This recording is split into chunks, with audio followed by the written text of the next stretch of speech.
Hey guys, tonight we're going way back, to a time of sun gods, crocodile goddesses, pyramids and papyrus scrolls with way more naughty content than your high school textbooks ever let on. That's right, we're talking about what S3X was really like in ancient Egypt. Spoiler, it wasn't all solemn rituals and tasteful murals. And just a heads up, you probably won't survive this journey without blushing at least once. The Nile flows wide, and the ancient Egyptians were not shy about letting it all hang out, sometimes literally. So before you get comfortable, take a moment to like the video and subscribe, but only if you genuinely enjoy what I do here. Also, drop your city and the time you're watching this. I love seeing who's still up with me at 2 AM talking about pubic wigs and crocodile dung. Now, dim the lights, maybe turn on a fan for that soft background hum, and let's ease into tonight's journey together. You blink against the harsh desert sun, sand kicks up around your feet as you step into ancient Thebes, a city alive with movement, smells and colour. You're not just a tourist, tonight you're a full-blown time traveller dropped right into one of the most erotically layered civilizations in human history. From the towering temples to the crowded marketplaces, there's a powerful undercurrent beneath the papyrus and limestone. Sex here isn't just a private affair, it's sacred, political and cosmic. You find yourself in front of Karnak Temple, where high stone columns reach toward the sky like ancient ribs, each etched with sacred carvings. This is where your education begins, and no, it's not a Sunday school lesson. The Egyptians weren't prudes. In fact, they considered sexual energy to be central to both divine creation and earthly stability. They even believed that the universe itself began with a solo act of cosmic, let's say, self-expression. According to myth, the creator god Atum brought the world into being by, brace yourself, masturbating into the primordial waters, and that little moment of godly pleasure. It kick-started existence. Talk about performance pressure. You take a slow walk through the temple's shadowy interior, where the priests in white linen brush past you silently. It's a sacred space, yes, but also a place where sexuality pulses just beneath the surface. Unlike later Abrahamic religions that painted desire as sinful, the Egyptians saw it as divine. Sex wasn't dirty, it was elemental. That said, it wasn't a free-for-all. Egyptian society had a complicated relationship with desire. Certain acts were encouraged, others whispered about behind closed doors. Temples like this weren't just spiritual centres, they were instruments of control. Priests and pharaohs used religious ritual to regulate behaviour, including sex. For example, during the Opet festival, a celebration of fertility and kingship, rituals took place that symbolically recharged the pharaoh's virility. This wasn't just ceremonial, it was literally believed that the health of the Nile and the kingdom depended on the ruler's sexual potency. If the king was impotent, the crops might fail. Talk about pressure to perform. Of course, like any good human civilization, what was said in public and what happened in private were not always the same thing. Egyptians were known to be playful and cheeky in their depictions of daily life. In the workers' village of Deir el-Medina, you'd find graffiti on the walls, often explicit, left by artisans who built the royal tombs. One scratched image shows a woman bending over with a man behind her, both with exaggerated features. Was it satire, a naughty joke, or a prayer to the gods of fertility? No one really knows. That's part of the fun. Historical fact, the Egyptians had no official word for sex as we use it. Instead, they used euphemisms like to do things or to lie with. Papyrus scrolls, some preserved in surprising detail, describe acts and relationships in poetic terms. The line between romantic love and physical passion was often non-existent. Imagine your diary entries being found 3,000 years from now and analysed in museum glass cases. A fringe fact. Some temples may have included sacred prostitutes, what scholars debate as hierodules. These weren't just sex workers, they were spiritual conduits, channeling divine pleasure into the mortal world. Some believe that certain festivals even included public acts of fertility rites, performed by priests and priestesses as a form of cosmic reenactment.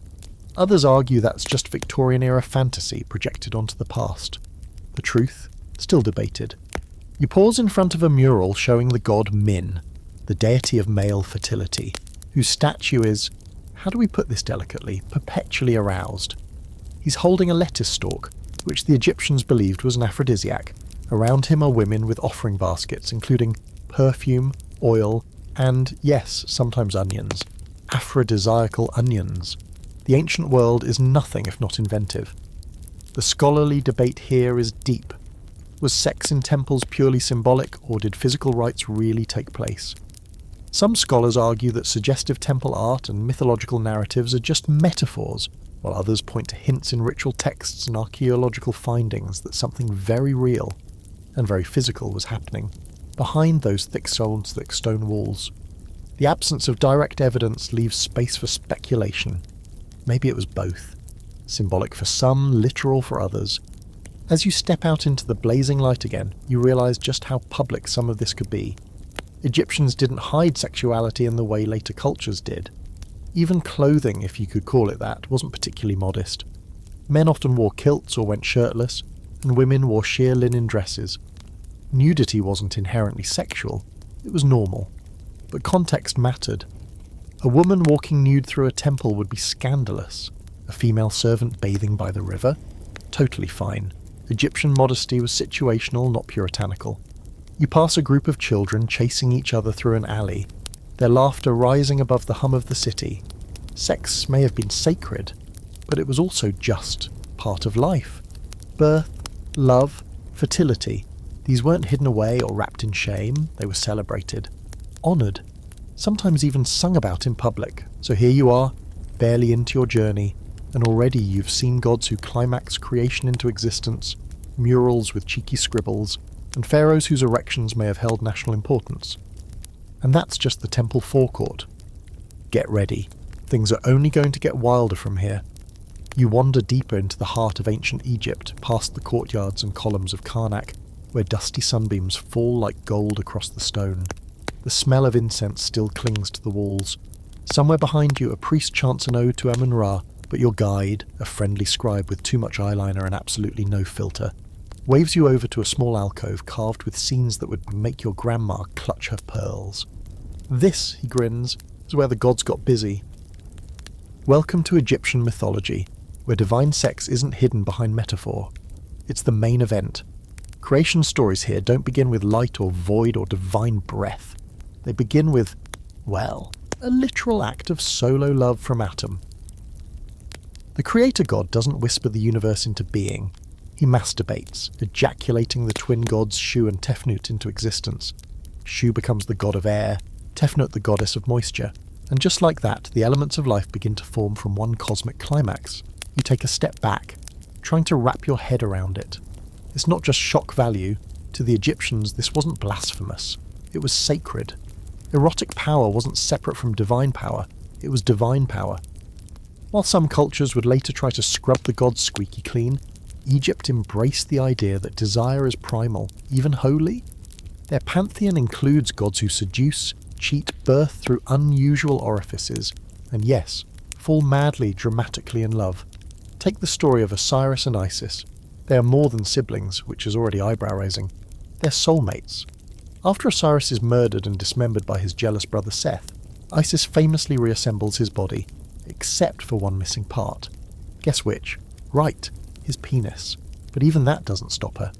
Using magic, love, and possibly some creative moulding, she reconstructs just enough to conceive Horus, the falcon-headed god of kingship. Egyptian myth doesn't shy away from weird, intense devotion. Isis literally resurrects her lover for a quick divine conception session. That's dedication. And if you're wondering whether the gods kept their hands to themselves after all this drama, oh no. Egyptian mythology is riddled with entanglements. Hathor, goddess of love, music, and intoxication, is basically the party goddess who knows how to flirt and fight. She's sometimes merged with Sekhmet, a lioness goddess of destruction. Same goddess, different mood. Depends on how her lovers treat her. Classic. One curious image you stumble upon is the myth of Horus and Seth battling for dominance, not just through war, but through sexual humiliation. In one text, Seth tries to assert power over Horus by attempting to sexually assault him. It's a heavy story, loaded with symbolism, but Horus tricks him with some very clever divine reversal tactics, and in the end it's Seth who's publicly humiliated. The whole narrative reads like an intense allegory about dominance, consent, and divine authority. But again, sexuality isn't just a footnote, it's central to the mythos, a historical fact. Ancient Egyptians believed the gods had families, lovers, and complicated relationships much like humans. Divine marriage was modelled on earthly unions, and in return people modelled their marriages and roles after divine couples. Isis was the perfect wife and mother, Osiris the just and noble king. This blending of divine love stories and daily life wasn't just symbolic, it set the standard. A fringe fact, in one lesser-known myth, the sun god Ra suffers from an infected penis. Seriously, a goddess named Isis tricks him into revealing his secret name while he's sick, which gives her supreme magical power. It's a wild moment that's part power grab, part healing ritual, and part revenge plot. The takeaway? Even the gods weren't immune to embarrassing groin problems. Immortality apparently comes with side effects. As your guide leads you toward a set of carved reliefs, he gestures to a figure with a prominent erection, Min, god of fertility again. He's often shown holding his phallus in one hand and a sheaf of lettuce in the other. And no, it's not random. Lettuce was associated with sexual stamina. Apparently wild Egyptian lettuce contains opium-like compounds, which may explain a few things. Worshippers would leave offerings of the stuff at Min's shrines, hoping for fertility blessings, or maybe just a good time. The scholarly debate here is persistent. How literal were these myths meant to be? Were the erotic stories simply metaphors for agricultural cycles, or did Egyptians really see sex as the core mechanism of divine power? Some scholars say it's all metaphor, seasons, harvests, floods. Others point to the sheer consistency of the sexual elements across temples and texts and say, nope, they meant what they said, maybe a bit of both. The Nile's flooding could be linked to a god's pleasure, and that was both beautiful and practical. Sexy rain dance? Yes, please. You drift away from the temple walls and back into the city where the divine doesn't stop at the temple door. You're beginning to understand. In ancient Egypt, sex isn't just about bodies. It's about order, harmony, mayat, that beautiful cosmic balance. Even the gods must respect it. Passion that flows too wildly leads to chaos, like the violent, lust-fueled rage of Sekhmet when she goes on a killing spree. But passion channeled properly, like Isis's magical conception of Horus, brings rebirth and stability. You turn a corner and stumble into a street performance where two actors reenact a piece of divine drama, complete with exaggerated gestures, a phallic prop, and one actor in a crocodile mask for reasons you don't fully understand. The crowd laughs, children giggle, no one is scandalised. This is normal. This is myth made playful, alive, even funny. The sacred and the sexual aren't opposites here. They're different faces of the same coin. That's the thing you're starting to see. Ancient Egyptians didn't compartmentalise life the way we do. They didn't draw hard lines between the spiritual and the physical.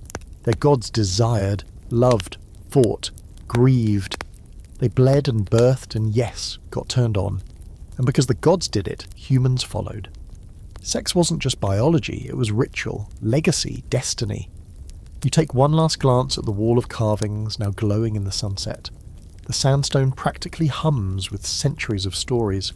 You've only just scratched the surface of Egypt's divine entanglements, but already your modern assumptions are melting like beeswax in the sun. These people lived under a sky filled with stars, and gods who kissed, cursed, and got horny just like everyone else. Ready to explore what the humans did next? You're barely out of the temple district when your scribe guide waves a rolled-up piece of papyrus in your face like a dirty joke he can't wait to share. This, he announces, is where things get steamy. He's grinning like he knows what's coming, and to be fair, you have a pretty good idea too. Turns out the ancient Egyptians weren't just carving their fantasies into stone, they were writing them down in flowing black ink, whispering their desires across the ages, in the form of poetry, letters, and smut disguised as scripture. You settle onto a stone bench, the heat of the day still radiating from it, and unfurl the papyrus. The symbols are ancient, yes, but the translation is surprisingly modern. A young woman speaks of her longing, of watching her beloved from a distance. She calls him her lion, and says her heart races whenever he passes. It's romantic, sure, but then things turn vivid. She imagines his hands, his scent, the way she'd stand before him naked in the Garden of Sycamores. You blink.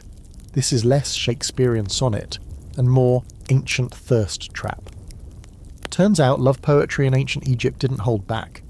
These weren't shy metaphors, they were open declarations of longing, sometimes bordering on the erotic. Written during the New Kingdom period, around 1550 to 1070 BCE, these poems give voice to people who thousands of years later still sound shockingly like anyone texting "you up" at midnight. You find yourself reading verses where a woman speaks of her desire to be her lover's beer, so he may drink me. Subtle, not even trying. A historical fact. These poems weren't hidden away or treated as shameful. They were copied, recited, even performed aloud at banquets and festivals. Egypt didn't separate the romantic from the erotic the way many modern cultures do. For them, love and physical desire were often one and the same, and both were considered natural and celebratory. A fringe fact: scholars believe some of these erotic poems may have doubled as magical spells, designed to attract a lover or stir passion. One particularly intense example reads like a verbal charm, repeating a woman's longing to bind her beloved to her through the act of lovemaking. Was it poetry or was it witchcraft? Maybe both. You follow your scribe to a quieter spot in the shade of a palm grove, where he shares more from his collection. Some of the poems are tender, lovers waking beside each other, the scent of perfume still on their skin. Others are bawdy, filled with innuendo involving fruits, animals, and increasingly less subtle gardening metaphors. "My fig ripens for you," one woman writes, "and my lotus opens." By the third scroll, the metaphors are hanging by a thread. And here's where it gets fun. You notice the female voice is dominant in many of these poems. Egyptian women weren't just passive subjects of male attention, they were full participants in expressing desire. They spoke openly of their longing, described their lovers in physical terms, and fantasized about sneaking away to make love under the stars. It's not just empowering, it's refreshing. These women weren't waiting for a prince to find them, they were writing their own love songs, and packing them with enough tension to steam up a stone tomb. Your guide lets you peek at a particularly worn scroll, the kind passed from friend to friend like forbidden fan fiction. It's a story of a girl climbing into her lover's house at night, past the guards, barefoot and breathless. "My body is ready," she says. "I shine like the sun, and no curtain can hide me." You sit back, stunned. It's direct, it's joyful, and it's deeply human. The scholarly debate here is worth noting. Were these poems the fantasies of a literary elite, or do they reflect real social attitudes? Some scholars argue that these were idealized visions of love, not actual cultural norms. Others believe they offer rare insight into everyday intimacy. After all, if these scrolls were common enough to show up in multiple archaeological digs, they probably weren't just for the nobles. So were ancient Egyptians actually whispering sweet nothings in the reeds? Or were these just the fanfics of their time? Hard to say, but the emotional charge is undeniable. You walk past a small home where a young couple tends to a rooftop garden. They are laughing, their fingers brushing as they adjust a pot of blue lotus flowers. It hits you. Maybe those poems weren't fantasies after all. Maybe they were real everyday expressions, scrawled by someone who felt that same electric jolt of brushing a lover's hand. There's a warmth in the air as the sun begins to dip toward the horizon. The Nile reflects pink and gold, and the city hums with the slow pulse of evening.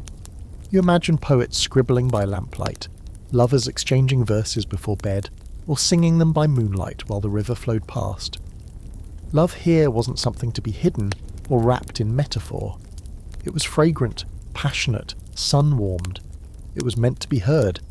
And let's not forget the dirty jokes. Even in their most sacred spaces, Egyptians couldn't resist a bit of humour. In Deir el-Medina, walls were found with graffiti that suggest workers carved not just their names, but crude little stick figures in compromising positions. Some drawings even show animals engaging in human-like sex acts, possibly as satire, or just to get a laugh. Not everything was high poetry. Sometimes it was ancient locker room humour. You head back through the city with your guide, scrolls tucked under his arm. He hums a line from one of the love poems, something about the moon in my thighs, and his hand finding the stars. You're not sure if he's quoting or flirting, and frankly, you're too enchanted to care. What's clear is that for the ancient Egyptians, love and lust weren't just survival instincts, they were art forms, spoken aloud, scribbled onto walls, whispered in garden courtyards, "You're left." With the distinct sense that these people didn't just live, they felt everything fully. They didn't write around desire, they wrote straight into it. You've read their poems, now you're ready to see how they dress the part. You wake the next morning to the rustle of linen in the hot breeze and the rhythmic clink of bronze bracelets against skin. The city is stirring, smoke rising from morning fires, water jugs clinking against stone. And as you step into the streets of ancient Thebes, you notice something immediately. Everyone is wearing next to nothing, and absolutely no one seems bothered. Not in the naked protest way or the forgot your towel at the spa kind of awkward. Here, minimal clothing is simply the vibe. You glance around. Men stroll by shirtless, their muscular backs catching the light, wearing just short kilts tied at the waist. Women, on the other hand, glide through the dusty streets in linen dresses that are almost comically transparent. The fabric, woven so finely it shimmers, hugs their bodies like a second skin. It's revealing, sure, but not scandalous. That's the first thing that catches you off guard. Nudity, or near nudity, isn't really eroticized here. It's just how things are. It's too hot for shame. That said, not all bodies are created equal in the eyes of society. Wealthier Egyptians, both men and women, are cleaner, shinier, smoother. Their linen is brighter, and now their bodies are oiled, perfumed, and completely hairless. Hair on the body, out of fashion. Even head hair is optional. Many shave their scalps and wear elaborate wigs instead, not just for style but to avoid lice and desert heat. You pass a wig shop and peek inside. Dozens of glossy black wigs hang on carved heads, some braided, some curled, some all adorned with gold beads. The craftsmanship is insane. A woman browses nearby, her long dress clinging like wet silk, her eyes rimmed with thick black kohl. She catches you staring not at her body, but at the blue lapis beads that drape across her chest like vines. She smirks. You realise it's not that nudity is meaningless here. It's just understood differently.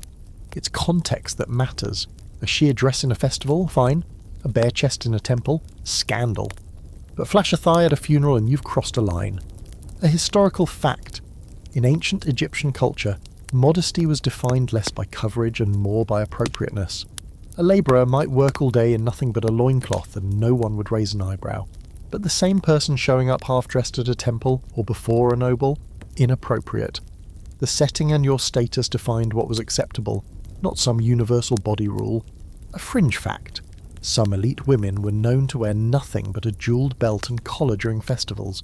Entire outfits made of beads and precious stones, leaving everything else exposed. This wasn't scandalous, it was status. When your entire outfit costs more than a neighbourhood goat herd, you're basically flaunting your power and your body. The scholarly debate here is subtle but juicy. Did these transparent dresses and minimal clothes mean that Egypt was a sexually liberated society? Or were they simply dressing for the climate with no erotic intentions? Some argue that the high visibility of the body naturally fostered openness around sexuality. Others point out that visible doesn't equal available, and cultural norms still enforce decorum, especially for women. The truth likely lies somewhere in between. The body was visible, yes, but that visibility didn't give license, it gave power. You slip into a stall selling scented oils and perfumed cones. The air smells like myrrh and something sweet, like honey left too long in the sun. A merchant dabs a small copper wand into a jar and taps it behind your ear. Love potion, he winks, guaranteed to make them fall into your bed or die trying. You raise an eyebrow. Joking, he adds quickly. Mostly. Turns out perfume wasn't just a luxury, it was daily armour. Egyptians were obsessed with scent. With the body constantly exposed, body odour was the enemy. People rubbed themselves with unguents, thick scented oils, and wore cones of fragrant wax on their heads that slowly melted in the heat, coating their wigs and shoulders with perfume over time. Sexy? Maybe not the melting part, but effective? Definitely. You smell like cedar and sandalwood for hours afterward. In the background, a group of dancers rehearses for a celebration, wearing little more than short skirts, sheer veils, and strategically placed jewellery. Their bodies move in rhythm to the beat of drums and finger cymbals, and you realise this isn't just dance. It's flirtation, devotion, and story all at once. The Egyptians didn't separate physical expression from artistic expression. A festival dance could be sacred, erotic, comedic, all depending on the audience. And speaking of audience, a quick detour down an alley leads you to a courtyard where young lovers gather. They lean against pillars, laugh over dates and wine, eyes locked in private language. A girl adjusts her bead collar just so. A boy runs oil through his hair until it shines. The body is a canvas here. Oiled, scented, ornamented. A message of intent without words. It's not unlike dressing for a first date, except with fewer clothes and significantly more eyeliner. You glance down and realise that even your own appearance is drawing attention. You've been outfitted in the style of a mid-ranking scribe. Sheer tunic, simple sandals, copper bracelet, and a decent shave. It's hot, a little breezy, and weirdly freeing. No wonder everyone's glowing. They're not just dressing for survival. They're dressing for attention, and maybe connection. What you begin to understand is that in this world, the human body isn't treated like a problem to be solved or a source of shame.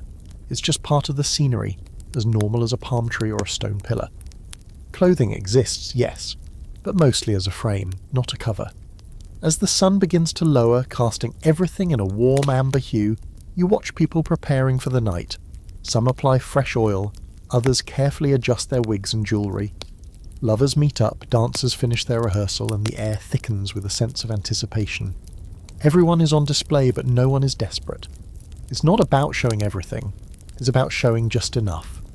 And in the soft shadows of the marketplace, as linen flutters and laughter echoes, you realise desire here doesn't scream, it shimmers. Now that you're dressed, or barely, you're ready to learn what marriage meant in this world. Spoiler, there's a contract involved, and yes, it includes the bedroom.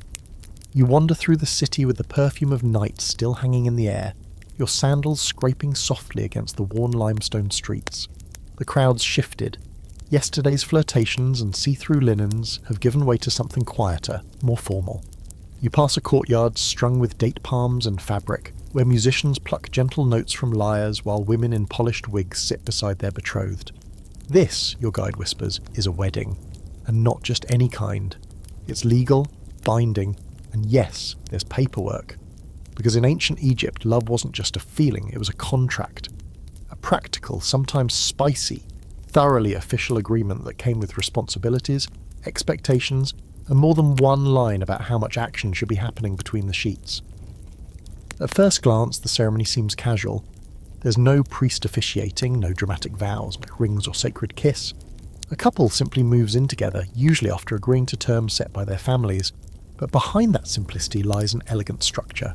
Marriage in ancient Egypt wasn't just social, it was economic. Land, livestock, inheritance and sex all tied into the deal. You get love, sure, if you're lucky, but mostly you get a partner who can pull their weight, especially when it comes to children and household management. And make no mistake, sex was part of the contract. Some surviving marriage documents are surprisingly frank. One New Kingdom agreement outlines how many times per month a husband is expected to go to the bed with his wife. Another specifies what happens if the husband fails to fulfill his conjugal duties. Spoiler, the wife could leave, and often take some of his stuff with her. We love a civilization with standards. A historical fact, Egyptian marriage contracts, typically written by scribes, included not only financial details and divorce terms, but also explicit clauses about fidelity and sexual responsibility. If either partner strayed, especially the man, there could be consequences, social and legal. Women had more leverage in marriage than many would expect for the ancient world. A fringe fact, some contracts included bizarrely specific lists of items a husband promised to provide. In one case, a man committed to delivering a steady supply of oil, beer and fish. Yes, fish. No word on whether the wife preferred Nile tilapia or catfish, but the point stands. Keep the pantry stocked and the bed warm. The scholarly debate here is about how common formal contracts were among everyday people. Some argue that most lower-class couples probably didn't bother with written documents, relying on community acknowledgement instead. Others believe written agreements were more widespread than previously thought, especially in urban areas where scribes were readily available.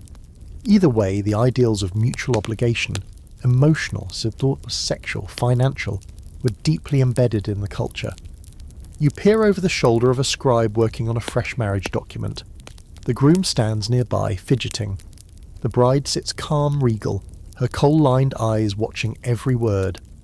The scribe writes quickly, detailing what the groom owes her if things go sideways. 1/3 of the household belongings, a silver bracelet and a mule. You glance at the groom. He gulps. Interestingly, while polygamy existed, especially among the elite, most ordinary Egyptians practiced monogamy. Concubines were a thing, sure, but that didn't mean they came without drama. Wives were expected to be the main lady of the house with full control over domestic affairs. Husbands stepping out too often could find themselves the target of angry mother-in-laws, or worse, angry magic. But we'll get to that later. You sit at a wedding feast that evening, where bowls of figs and roasted duck circulate alongside beer jugs and honey cakes. The newlyweds are glowing, literally oiled for the occasion. Dancers swirl past, shaking sistrums and winking suggestively. It's a celebration, but not a fairy tale. People marry for companionship, yes, but also for structure. The expectation is clear. Make babies, share property, stay faithful. If love blossoms, that's a bonus. What's particularly surprising is the legal autonomy of women in these arrangements. An Egyptian woman could initiate divorce, own property, sue her husband, and raise children independently if needed. There's no sign of veils or chaperones here. A woman in Thebes could walk to the market alone, buy perfume, or file a complaint at court if her husband got lazy in bed. And she'd probably win. You step away from the courtyard, full of grilled meat and sweet wine, and follow a path down to the river, where couples whisper in the shadows. The intimacy between them is real, some laughing, some quietly sharing slices of melon or stories about their wedding nights. You overhear a woman teasing her new husband about being too quick on their first try. He groans dramatically. She smirks and pulls him in again. Another couple nearby shares a very different energy, tense, quiet, sitting apart. Not every union is blissful. Sometimes people marry for security, for obligation, or because their families said so. The Egyptians knew this. Their poems hint at longing for forbidden lovers or missing someone while trapped in a loveless arrangement. But still, the structure gave most people stability, and in a world of unpredictable floods, famine, and pharaohs with crocodile complexes, that counted for something. One curious thing you notice: there's no official word in ancient Egyptian that directly translates to marriage as a legal institution. Instead, they referred to living together as man and wife, emphasizing the act of cohabitation and mutual support over formal ceremony. Marriage wasn't a church affair, it was domestic, earthy, often quite sensual. Bedding someone and building a home were one and the same. You're invited into a modest home of a newly married couple. It's clean and sparse, papyrus mats, woven baskets, clay lamps. There's a marriage contract rolled and tucked into a jar near the bed, right next to a bottle of oil and what looks suspiciously like an amulet shaped like a fertility goddess. Subtle. Before you leave, the bride hands you a scrap of linen embroidered with the ankh, the symbol of life. For blessings, she says, and love that grows. She doesn't mean some Disney version of love. She means real love. Messy, responsible, passionate, practical. You nod, quietly folding the cloth. As the stars rise over Thebes and laughter echoes from the feasting hall, you realise something. In ancient Egypt, marriage wasn't a cage. It was a framework, one that left room for duty, delight, and more than a little negotiation. And if that bed stayed warm and the pantry stayed full, well, that was a pretty good deal. But what if that framework didn't involve a marriage at all? What if virginity wasn't even a big deal? Time to find out. The morning sun creeps over the sandstone roofs of Thebes, pouring soft light into a city already alive with chatter, bells, and the scent of baking barley. You walk the dusty paths, passing women with baskets balanced on their heads and boys chasing goats with a kind of reckless joy. But today, you're on a different kind of hunt. You're not looking for bread or fish or perfume. You're looking for something much harder to find in this civilization: shame. Specifically, the kind tied to virginity. Because here's the wild thing: among all the scrolls, spells, and erotic love poetry, you notice a conspicuous absence of obsession over purity. Unlike many later cultures where a woman's value is practically tethered to the state of her hymen, the ancient Egyptians didn't treat virginity like some sacred, untouchable prize. In fact, they hardly mentioned it at all. You pause at the courtyard of a weaving house where women joke freely as they pass spools of thread back and forth. One young woman, maybe 15, boasts about her lover, drawing hoots from the others. No one gasps, no one scolds. You get the impression that her experience isn't shameful, it's brag-worthy. Another woman, older, nods and casually remarks, "Good, you should know what you like before you pick a husband." And just like that, 1,000 years of modern pearl clutching disintegrate into the sand. A historical fact. Egyptian records, including personal letters and legal documents, rarely make any reference to virginity, even in marriage contracts. There are no purity tests, no family shaming rituals, no temple-bound cleansing for women who have had sex outside of marriage. The culture didn't see sexual experience as a stain, it saw it as part of life. Of course, that doesn't mean anything went. Reputation still mattered, especially for women, but it was more about discretion and social context than moral panic. Sleep with a guy in your neighbourhood and get caught, you might be gossiped about. But sleep with him discreetly, leave no drama, and carry yourself with confidence, you're probably fine. The Egyptians were pragmatists, not Puritans. A fringe fact. There's a papyrus fragment from the Ramesside period that seems to depict a woman writing to her lover, telling him she's coming to visit and to leave the door open. The tone isn't timid or guilt-ridden, she's assertive, playful, and clearly unconcerned about being ruined. Some scholars argue this fragment is fictional. Others think it reflects a genuine voice, one that's been influenced in other histories but thrived here in the heat of the Nile. You stroll past a school where teenage scribes in training copy lines of hieroglyphs onto shards of limestone. Even here, the emphasis is on order, harmony, justice, not chastity. Boys and girls are schooled together, and though the instructors frown on distractions, they don't seem to enforce any kind of strict gender segregation. You notice glances, secret smiles, the universal language of teen hormones. In this world, sexual awareness doesn't equal corruption. It just equals adolescence. And while women had the freedom to explore, men didn't get a free pass to do whatever they wanted either. Consent was still a thing. Crossing that line, especially if it led to scandal or public disgrace, could end badly, even for a man. Rape, for instance, was not only a crime but a deeply shameful act, punished harshly when proven. Again, reputation, not purity, was the social currency. The scholarly debate here circles around the silence itself. Some argue the lack of obsession with virginity in records doesn't necessarily mean the culture didn't care, it just wasn't recorded. Others think the omission is meaningful. After all, Egyptian art and writing go into extensive, sometimes explicit detail on so many aspects of sex and love, so why would they omit something important? The likely answer? It wasn't important. You find yourself at a riverbank bathhouse, more public spa than steamy rendezvous, where men and women sometimes wash in shared spaces. The scene is relaxed, ordinary, almost spa-like. No one is scandalized by exposed bodies. Two women rub scented oils into each other's backs, laughing at something just out of earshot. A young couple playfully splashes in the shallows. It's clear that sensuality here is part of the everyday experience, not something forbidden until a white dress and a legal document say otherwise. Later you pass a small shrine to Hathor, goddess of love, music and fertility, patroness of dancers, mothers, and frankly anyone trying to get lucky. Offerings at her feet include apples, polished mirrors, and coils of bronze jewellery. You kneel beside a woman, placing a fig in the offering bowl. For what, you ask? She shrugs. For joy, for softness, for maybe a lover.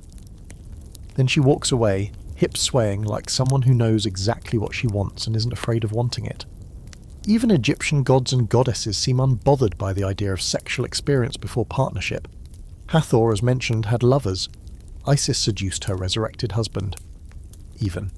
Mortals like Nefertari or Cleopatra, way later, sure, but still culturally Egyptian, are remembered not for their virginity but for their wit, political prowess, and yes, their sensual power. You step into a small marketplace and overhear a conversation between two older women selling fish. One mentions her daughter's recent sleepover with a local potter.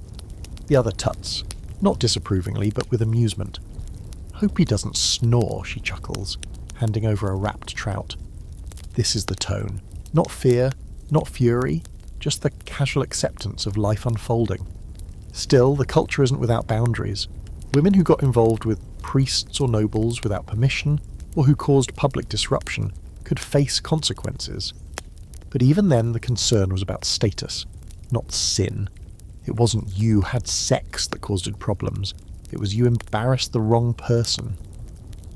As the afternoon stretches on, you wander back to the quiet of a palm grove and watch a young couple lying in the shade, heads nestled close. They aren't married, maybe they never will be, but the ease with which they touch, the way they laugh without fear, it says everything. They're not breaking rules, they're just living. In ancient Egypt, sex before marriage wasn't a ticking bomb waiting to explode someone's value. It wasn't loaded with dread or mythic weight. It was often just part of the story, one page in a long scroll of learning, loving, and figuring things out. And speaking of figuring things out, what happens when marriage stays within the family? No, not just within the neighbourhood. Way closer than that. Ready to meet the royal families who turned sibling love into a political power move? Brace yourself. You've walked through temple courts, slipped through the shadows of bedroom poetry, and survived the fishy details of marriage contracts.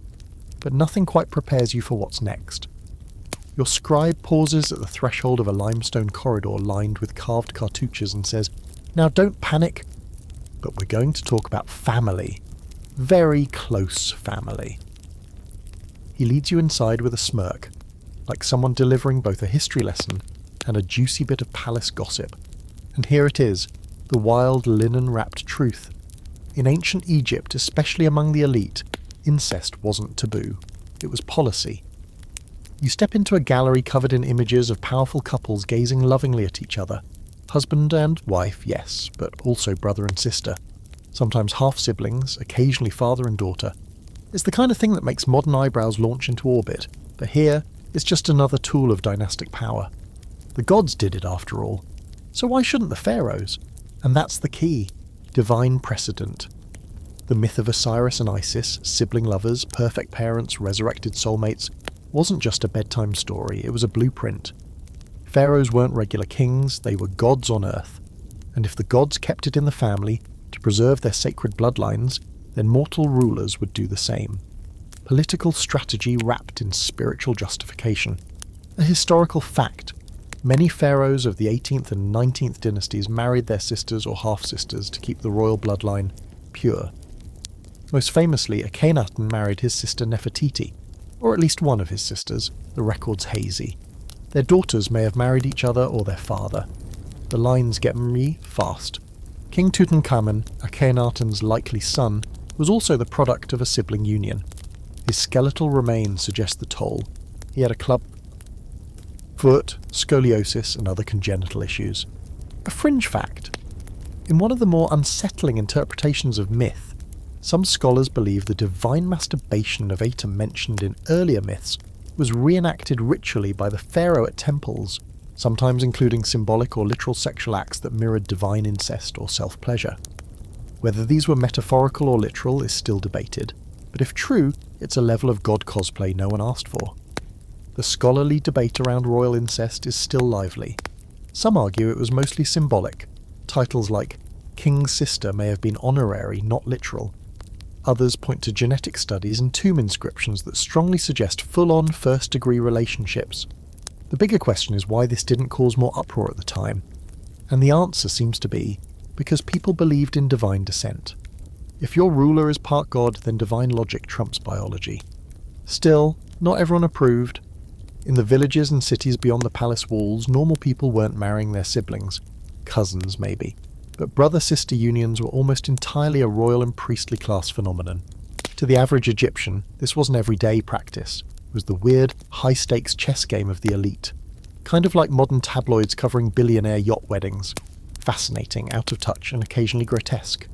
You step into the House of Life, the scribal and record-keeping centre of the temple complex, and find walls lined with genealogies, names stacked like bricks.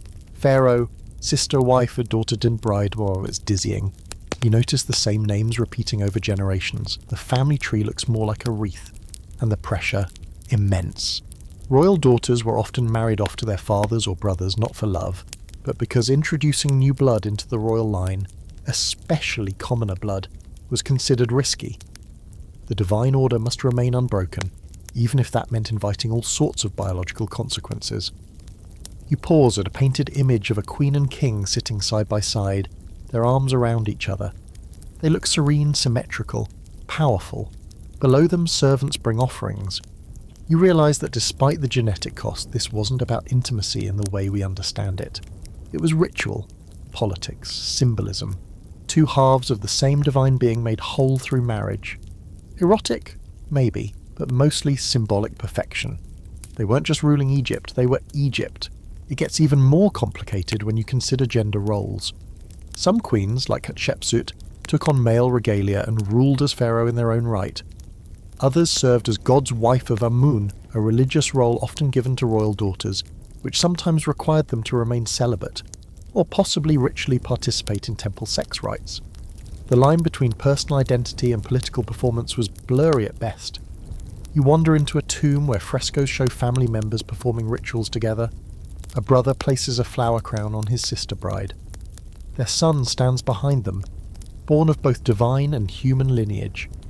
The air in the tomb feels heavy, not with judgment, but with weight. You're not sure if it's reverence or regret, maybe both. In the marketplace outside, you overhear a street storyteller retelling the story of Osiris and Isis to a gaggle of children. She's animated, throwing in sound effects and dramatic voices. The kids giggle. No one flinches at the sibling love story. To them, it's myth, familiar, a story older than dust. The moral isn't, ooh, that's wrong, but love revives. Love protects. Same story, different lens. And yet you can't help but feel the friction between the ideal and the real. These dynastic pairings often led to succession crises, secret rivalries, and, in some cases, actual war. When you keep the family that tight, things tend to explode. After all, who needs enemies when your brother is also your father-in-law? Still, in the eyes of the ancient Egyptians, these unions weren't seen as taboo. They were divine enactments, performances of celestial unity that kept chaos at bay and the Nile flowing. Love may not have been the point, but duty certainly was. You leave the tomb and step back into the harsh light of the desert, blinking. A hawk circles overhead, a nod from Horus himself. You're beginning to understand the delicate, sometimes strange dance between mythology, power, and sex that shaped Egypt's ruling class.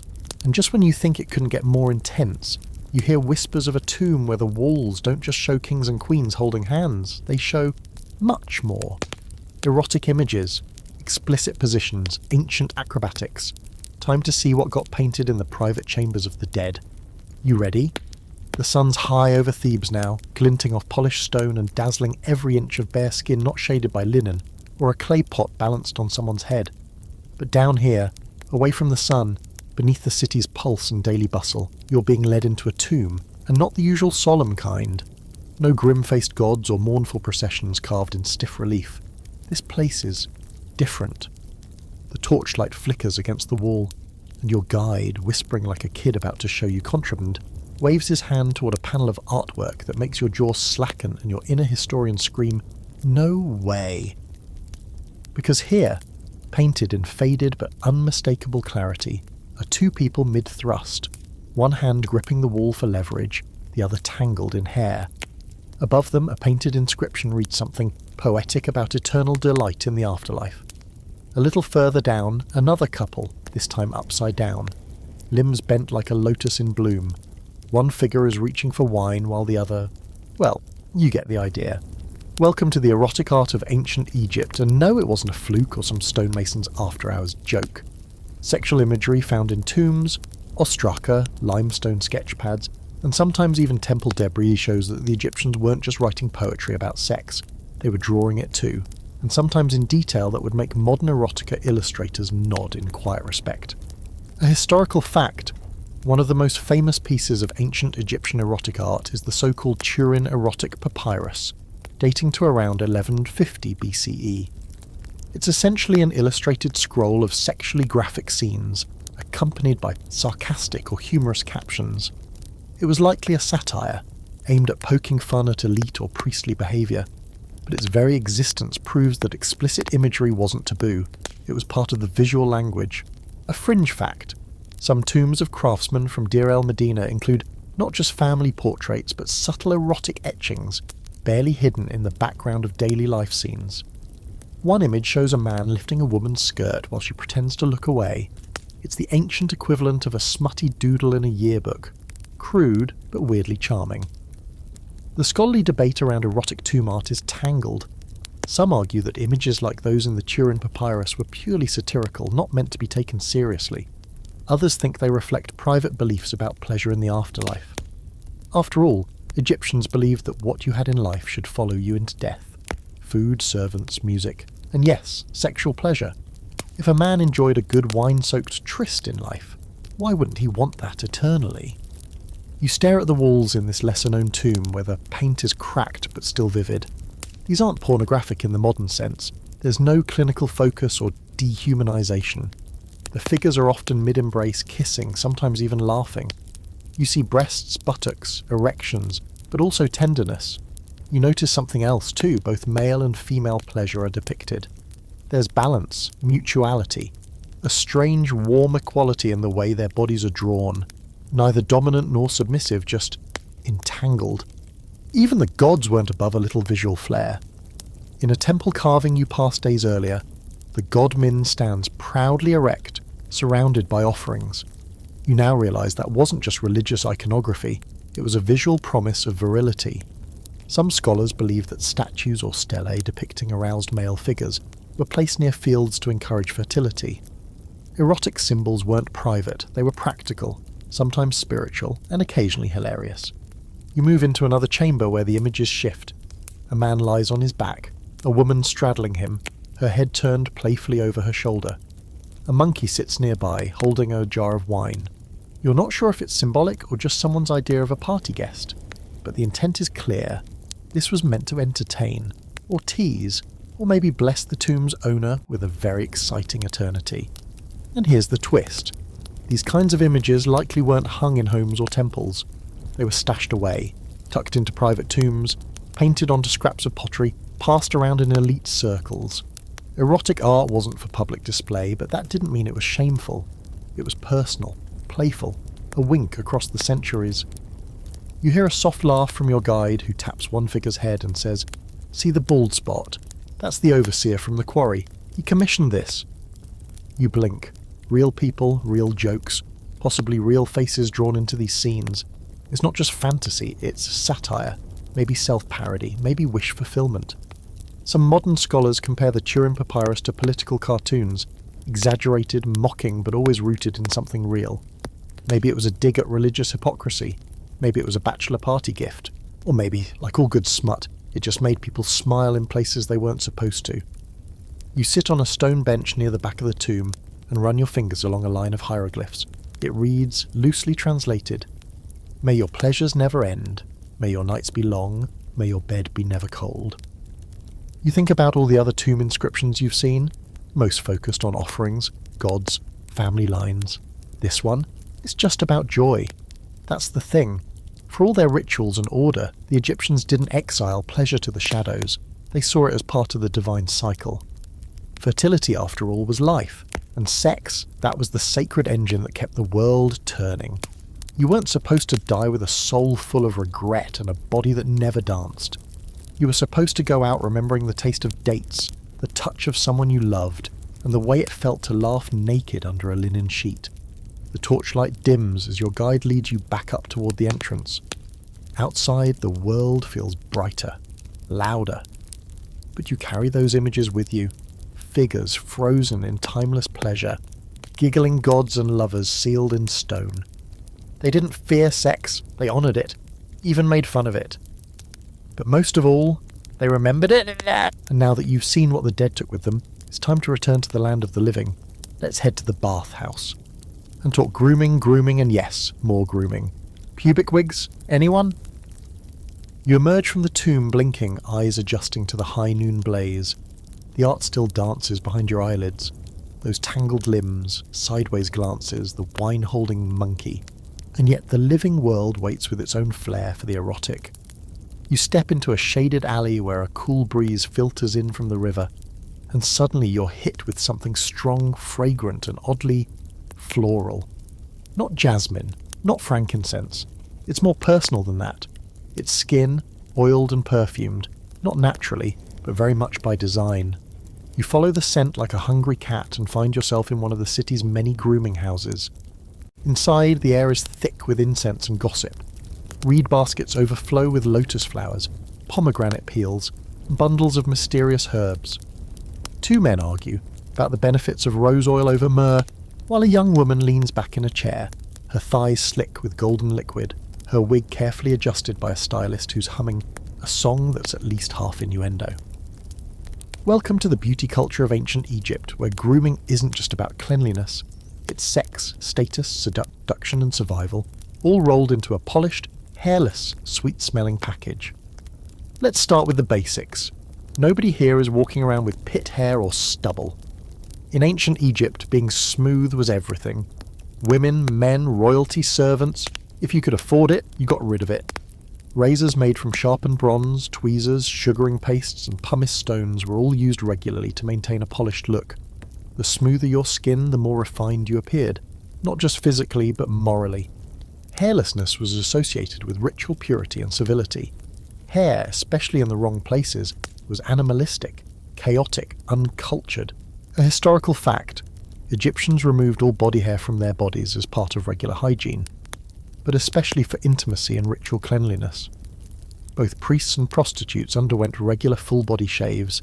The association between smooth skin and sacred space was so strong that even mourning rituals sometimes required shaving eyebrows or body hair as a public display of grief and renewal. A fringe fact, pubic wigs were a thing, yep, no kidding. For those who wanted to stay stylish while still adhering to the era's obsession with smoothness, there were wigs not just for the head but for down below. They were made from human hair, sometimes dyed or perfumed, and affixed with beeswax or tree resin. Why? Fashion, symmetry, allure. Possibly even to signal status or sexual availability. Think less merkin of shame and more velvet Elvis of the pelvis. The scholarly debate rages on about whether these wigs were used broadly or were exclusive to the elite and performance communities. Some argue they were mainly for dancers and courtesans, who wore them like accessories, part of an erotic costume. Others believe they may have had ritual purposes, especially in ceremonies tied to fertility or sexuality. But one thing is certain, the attention Egyptians gave to their nether regions makes modern manscaping look lazy. You take a seat near a woman being massaged with scented oil, her skin shines like polished bronze, and her wig is adorned with tiny gold beads that chime softly when she shifts. She's smiling, clearly enjoying the pampering, while her groomer applies thick, fragrant resin to her underarms and then flicks it off in one smooth motion. She barely flinches. Do this before every festival, she says to no one in particular, or don't bother showing up. Perfumes too were layered with purpose. Different scents for different moods, cinnamon and myrrh for seduction, lotus for spiritual connection, and kaifi, a heady mix of wine, honey and incense for everything in between. These weren't sprayed on and forgotten. Oils were massaged into the skin, leaving a warm trail of scent that lingered during every touch, every kiss. The goal wasn't just to smell good, it was to intoxicate. Your guide reappears from behind a curtain with a shaved head gleaming and an eyebrow arched. Want to smell like love? He asks, offering a small dish. Inside, a thick paste glows gold in the lamplight. You dab a bit on your wrist, and the scent, sweet, spicy and musky, hits you with the force of a well-aimed pickup line. You suddenly understand how people could fall in love just by passing someone in the street. Another woman nearby is having her wig styled into braids, and you overhear her mention she's preparing for an evening with her beloved carpenter. Not husband, not fiancé, just beloved. Her grooming isn't about virtue, it's about desire. He likes the red oil, she says with a small smile. Her stylist nods and applies a few more drops of cinnamon-infused balm along her collarbone. This focus on scent and skin wasn't just for lovers. Priests too had to be ritually clean before entering temples.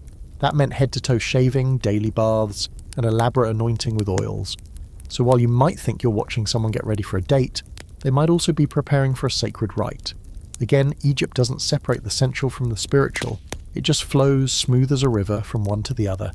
Even fingernails were painted and buffed. Henna was used not just for decoration, but to cool the body and protect the skin. Some dancers dyed their fingertips and nipples bright red for performances, symbolizing fertility, fire, or just bold confidence.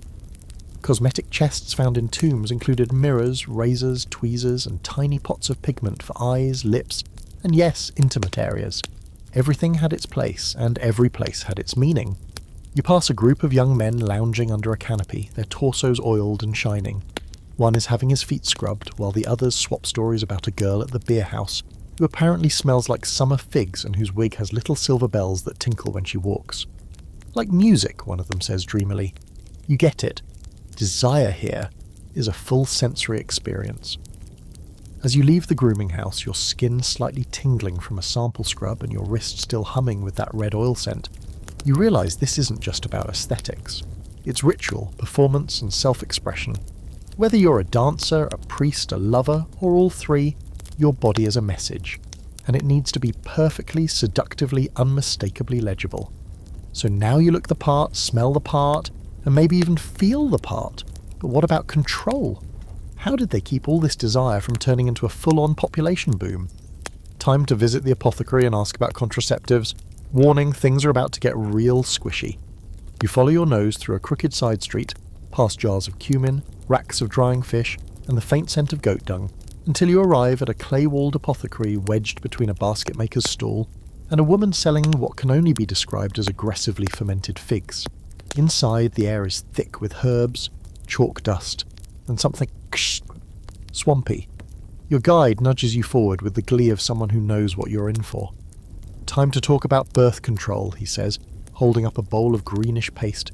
And yes, that is exactly what you think it is. So here we are, in the sacred and sometimes terrifying realm of ancient Egyptian contraceptives. This isn't your modern pill bottle or latex safety net. This is handmade, experimental, sometimes surprisingly effective, sometimes crocodile-based. And it all starts with a question every civilization eventually asks. How do you enjoy sex without creating a miniature version of yourself every time? A historical fact. Egyptians were among the earliest known cultures to use documented contraceptive methods. Texts from as early as 1850 BCE, like the Kahun Gynecological Papyrus, describe methods for preventing pregnancy and managing fertility, and even choosing the sex of a child. It's a blend of science, magic, and sheer gumption, because some of these methods are not for the faint of heart. Let's start with the crocodile dung. Yes, it's real. Women would mix the excrement with honey and sour milk, form it into a paste and insert it vaginally using linen or reeds. The idea was to create a physical barrier to block sperm, with the added antibacterial properties of the dung possibly providing bonus protection. Now, is it sanitary? Absolutely not. Does it scream high risk of infection? Oh yes, but desperate times call for desperate, and shockingly creative measures. A fringe fact.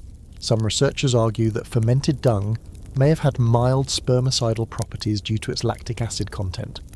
It's not exactly FDA approved, but in a twisted way it's a kind of ancient precursor to today's acidic vaginal gels. Others think it was mostly symbolic, meant to spoil the womb, magically rendering it inhospitable. Whether it worked, that's anyone's guess, but the fact that women kept doing it means someone thought it did. You watch as the apothecary mixes another blend, acacia gum, ground dates, and honey. This one smells considerably better, and your guide tells you it was also inserted as a pessary. Modern science has shown that acacia ferments into lactic acid, which may have indeed acted as a spermicide. So oddly enough, the Egyptians might have been onto something, especially considering they figured this out thousands of years before microscopes were a thing. Shelves nearby are stacked with herbs, mint, fennel, coriander, myrrh. Some were used to regulate periods or induce miscarriages. A woman with sharp eyes and ink-stained fingers purchases a pouch of silphium, a now extinct plant rumoured to be the gold standard in ancient birth control. She smiles as she tucks it into her sash. 3 drops and the womb sleeps for a moon, she says softly. You raise a brow. Your guide leans in and mutters, if that's true, the Romans stole it later and over-harvested it to extinction. History's oldest contraception shortage. The scholarly debate around Egyptian contraceptives centres on intention versus effectiveness. Did these methods actually prevent pregnancy, or were they more about magical thinking? Some argue that many of these remedies were symbolic, intended to appease fertility gods or the distract malevolent spirits believed to cause pregnancy or miscarriage. Others say there's too much consistency in the records to dismiss them as superstition. There's no doubt that women were actively trying to control their reproductive fate. The real question is how often it worked, and at what cost. Outside, a midwife gives you a side eye as she packs up her kit. Linen rags, herbs, a carved ivory amulet shaped like Bes, the dwarf god of fertility and childbirth. No one wants too many mouths to feed, she says. especially not by accident. She shrugs and walks off toward a river hut, probably to help with either a birth or a strategically timed tea. Abortifacients too are part of the toolkit. Though less openly discussed, recipes survive that hint at herbal mixtures designed to cleanse the womb or return it to its empty state. These included ingredients like pomegranate rind, juniper, and even castor oil. The lines between contraception and early abortion weren't as rigid as they are now. Fertility was a cycle, and women sought control over all stages of it. You notice that in many cases, contraception was women's work. Made by women, shared among women, whispered from mother to daughter. There's a quiet empowerment in it. No doctors, no priestly approval, just knowledge, passed like a recipe for bread, except this one keeps you from baking anything in the first place. You return to the apothecary to find a young couple examining a scroll together. She's pointing to a diagram with a stylus. He's nodding like a man who both supports and fears the concept of crocodile dung near any part of his romantic experience. You can't blame him. The image shows a stylized female form with a triangle of symbols over her abdomen, surrounded by divine glyphs. Fertility wasn't just biology, it was cosmic, and you had to respect the gods while also maybe stuffing your body with tree resin and date paste. Back on the street, a market vendor sells amulets meant to protect the womb or cool the fire of conception. Some are carved into ankhs, others shaped like frogs or scarabs. Whether you believe in their power or not, one thing's clear. The Egyptians took sex and reproduction seriously, but not rigidly. They experimented. They blended science with magic. They found ways to control their bodies long before modern medicine showed up with charts and pamphlets. And that control gave them choices. Sex could be for pleasure, not just procreation. Lovers could meet under fig trees without fear. Dancers could flirt without unintended legacies. Women could take the lead in a culture that, while patriarchal in many ways, gave them the tools to say not now and mean it. You take one last look at the jars of herbs and sticky pastes and thank every deity you've met today that your participation was strictly observational. But now that you've seen how Egyptians managed sex's consequences, you're ready to step into the one place where it was anything but private, the temples. Because while some were busy blocking the seed, others were busy blessing it, through rituals that make celibacy complicated. The closer you get to the temple complex, the quieter the city becomes, like even the goats and gossip know to tone it down around the gods. Palms rustle against sun-bleached stone, and the smell of incense, sharp, earthy, and holy, rides on a dry breeze. But don't let the silence fool you. You're entering a space where everything is layered. Visible rituals, hidden symbols, whispered prayers, and yes, even sex, sacred, secretive, and occasionally scandalous. Welcome to the inner sanctum of Egyptian religion, where the divine wasn't celibate. But the priests, well, that's where it gets complicated. You step through a massive pylon gate into the cool shadow of a temple dedicated to Amun-Ra. Inside, the ceilings loom like mountain caves, and the walls pulse with stories etched in stone. Pharaohs bowing, gods embracing, offerings stacked high like celestial grocery lists. The temple isn't just a religious building, it's the spine of Egypt's spiritual, political, and cosmic order. And like any strong spine, it hides a nerve centre, one where rituals of life, death, fertility, and occasionally very physical contact took place behind tightly guarded doors. Let's start with the priesthood. High-ranking priests were expected to live lives of ritual purity. That meant daily bathing, shaving their entire bodies, abstaining from rich foods, and yes, avoiding sex. In theory, they were supposed to be pure vessels worthy of serving the gods in their homes. But in theory is doing a lot of work there. Because while some priests followed the rules, others, well, let's just say celibacy is a complicated thing when your job includes oil massages and handling statues with very human anatomy. A historical fact, temple priests serving in cults of gods like Amun, Ra, or Ptah were bound by strict rules of purification. They shaved everything, head, body, even eyebrows, and bathed 4 times a day. Before entering the inner sanctum, they had to fast and abstain from sex. The idea was that the body had to be a clean vessel before approaching the divine. But these rules were applied more loosely outside the holiest hours, and not all ranks were held to the same standard. A fringe fact, some theories suggest that in the earliest periods, sacred sexual rites, possibly including intercourse or simulated sex acts, were performed as part of temple festivals. This is particularly suggested in the cults of fertility deities like Hathor and Min. One legend claims that the pharaoh himself would perform a ritual masturbation ceremony at the edge of the Nile to honour Atum's original act of creation. Picture that next time you see a statue of Ramses. The scholarly debate hinges on just how literal these acts were. Did they really happen, or were they symbolic? Some researchers think these rituals were metaphorical, perhaps acted out with statues, not bodies. Others argue the ceremonies, particularly during fertility festivals like the Feast of Opet or the beautiful Feast of the Valley, may have involved real physical acts, even public ones, meant to reenact the gods' generative power. The lack of direct records leaves room for speculation, but where there's incense, there's usually fire. You're led through a narrow corridor flanked by statues of lion-headed Sekhmet, goddess of war and passion. Her duality isn't subtle. She can destroy with heat or inflame with desire. Many temples honoured her with rituals meant to cool her fury, offerings, prayers, and in some traditions dances and performances designed to appease her sensual nature. This wasn't about suppression, it was about balance. Your guide takes you to a side chamber, darker and more intimate, where a statue of Hathor, the goddess of love and pleasure, rests behind a veil of scented cloth. This is where things get interesting. Hathor's priests and priestesses weren't required to be celibate. In fact, some scholars believe her cult involved acts of sacred sexuality, ritual dancing, erotic music, and maybe even divine coupling. Temple dancers performed during festivals wearing little more than gold jewellery and perfume cones melting into their wigs, their movements meant to stir both the spirit and the body. Nearby, musicians rehearse with sistrums and frame drums. A singer hums a melody that drips like honey. You watch a dancer practice her slow turns, arms out, hips swaying in hypnotic rhythm. There's nothing crude about it. It's sensual, yes, but also elegant, reverent. In this context, eroticism is an offering, not a transaction.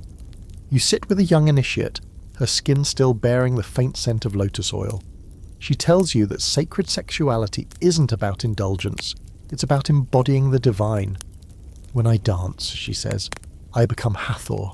I invite joy, fertility, sweetness into the world. Her voice is calm, steady. Not bragging, just explaining how intimacy, art and holiness melt together, taught together like wax under the desert sun. And then there's Min, the god of male potency. His shrines often featured a large erect phallus, sometimes wrapped in cloth and anointed with oils. Offerings at his feet included lettuce, wine, and libations poured with very deliberate wrist action. Celebrations in his honour sometimes featured public displays of arousal, statues, and even dances that mimicked his eternal virility. Scholars debate whether real acts were performed in these rituals or whether the point was simply to channel his power symbolically. Either way, the message was clear. Sex was sacred, not separate. You wander into the deepest part of the temple, what would have been the Holy of Holies, where only the highest priest or the pharaoh could enter. Here, the gods were believed to dwell in their most potent form, and it's not lost on you that these gods weren't sterile beings floating above it all. They had bodies, desires. They kissed, mated, birthed. Their temples were not just sanctuaries, they were boudoirs of the divine.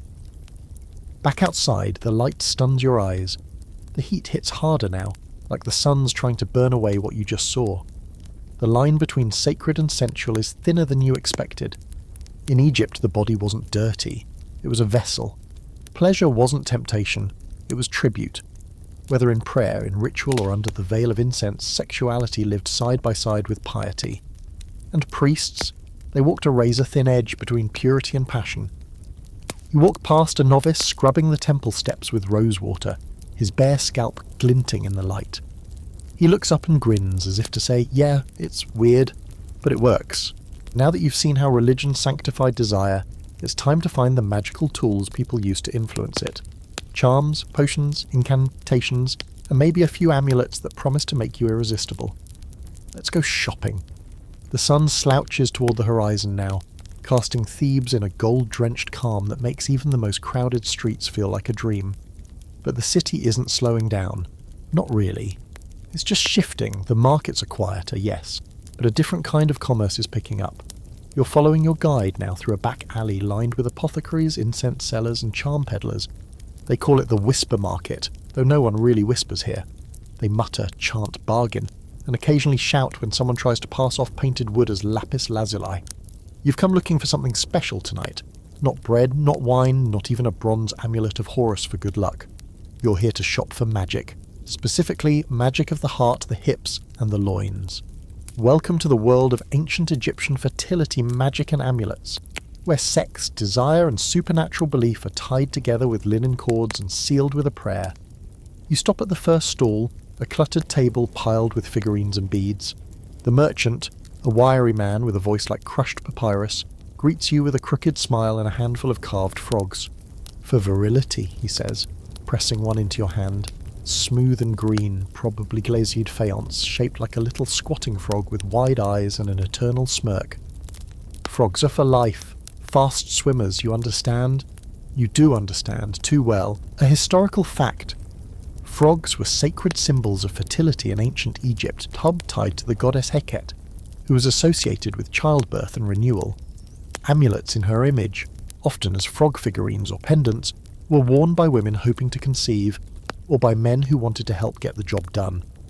In labour, women sometimes clutched frog charms or placed them beneath their mats to ensure a safe delivery. A fringe fact. Some amulets weren't just for fertility, they were designed to increase sexual stamina or arousal. One common charm was shaped like a ithyphallic dwarf. Yes, that means erect, believed to ward off impotence and bad luck in the bedroom. These weren't subtle either. We're talking cartoonishly large proportions, often paired with protective spells to keep the bearer's desire strong as the Nile. That's a real line from a surviving love incantation. Romance! You duck into another stall draped in linen and shadow. This one sells oils, powders, and spells written on strips of papyrus. A middle-aged woman with coal-smudged eyes is measuring something into a clay bowl.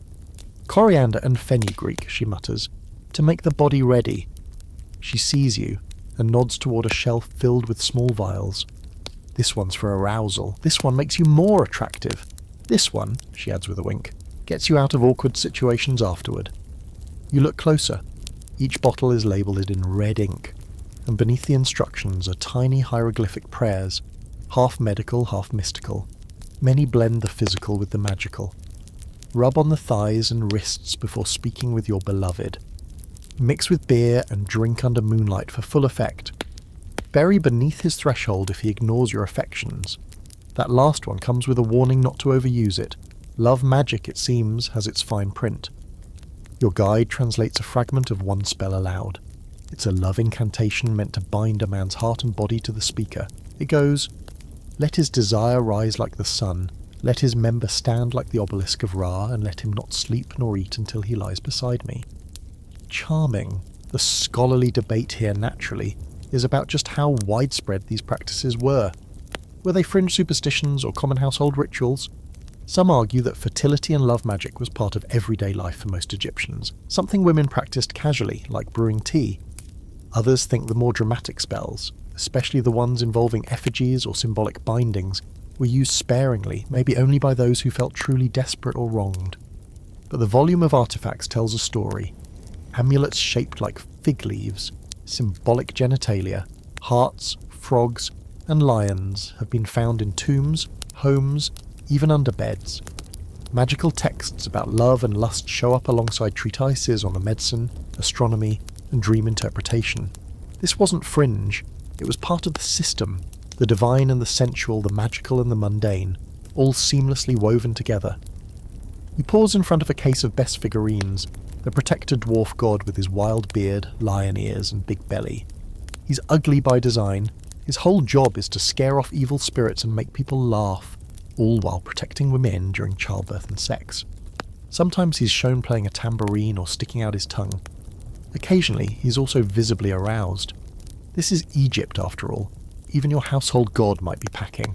A woman browsing nearby tells you she wears her best amulet every time she sleeps with someone new. For luck, she says, and to keep bad dreams away. She's not joking. Bess was serious protection, invoked in bedroom matters both consensual and complicated. Another vendor is selling love knots, thin leather cords tied in precise patterns and sealed with wax. The buyer is instructed to recite the beloved's name while untying the knots slowly, one by one. It brings their heart closer, the seller explains. If you do it right, they'll show up before the last knot is undone. You ask if that really works. The seller shrugs. If not, at least you tried. Some spells were less charming. In a bundle of old papyri you glimpse words meant to punish infidelity, to bind someone's body so they can't perform sexually with anyone else, to cause shameful dreams and softened flesh. This is the dark side of love magic. Jealousy, control, vengeance. One particularly bitter spell calls on Sekhmet to burn the loins of an unfaithful lover. Not exactly a Hallmark card, but emotionally relatable. As the last light drains from the sky, casting the stalls in a hazy glow, you hold a small clay amulet shaped like a fig. The merchant says it's for passion. You can't tell if he means romantic or general zest for life, but you pocket it anyway, just in case. You leave the wisp market feeling both slightly enchanted and mildly concerned that something is already working on you. Whether it's the spell powder under your sandal or the frog amulet tucked in your sash, the city feels more alive. You're humming a temple tune without realizing it, your skin still tingling with the ghost of red oil.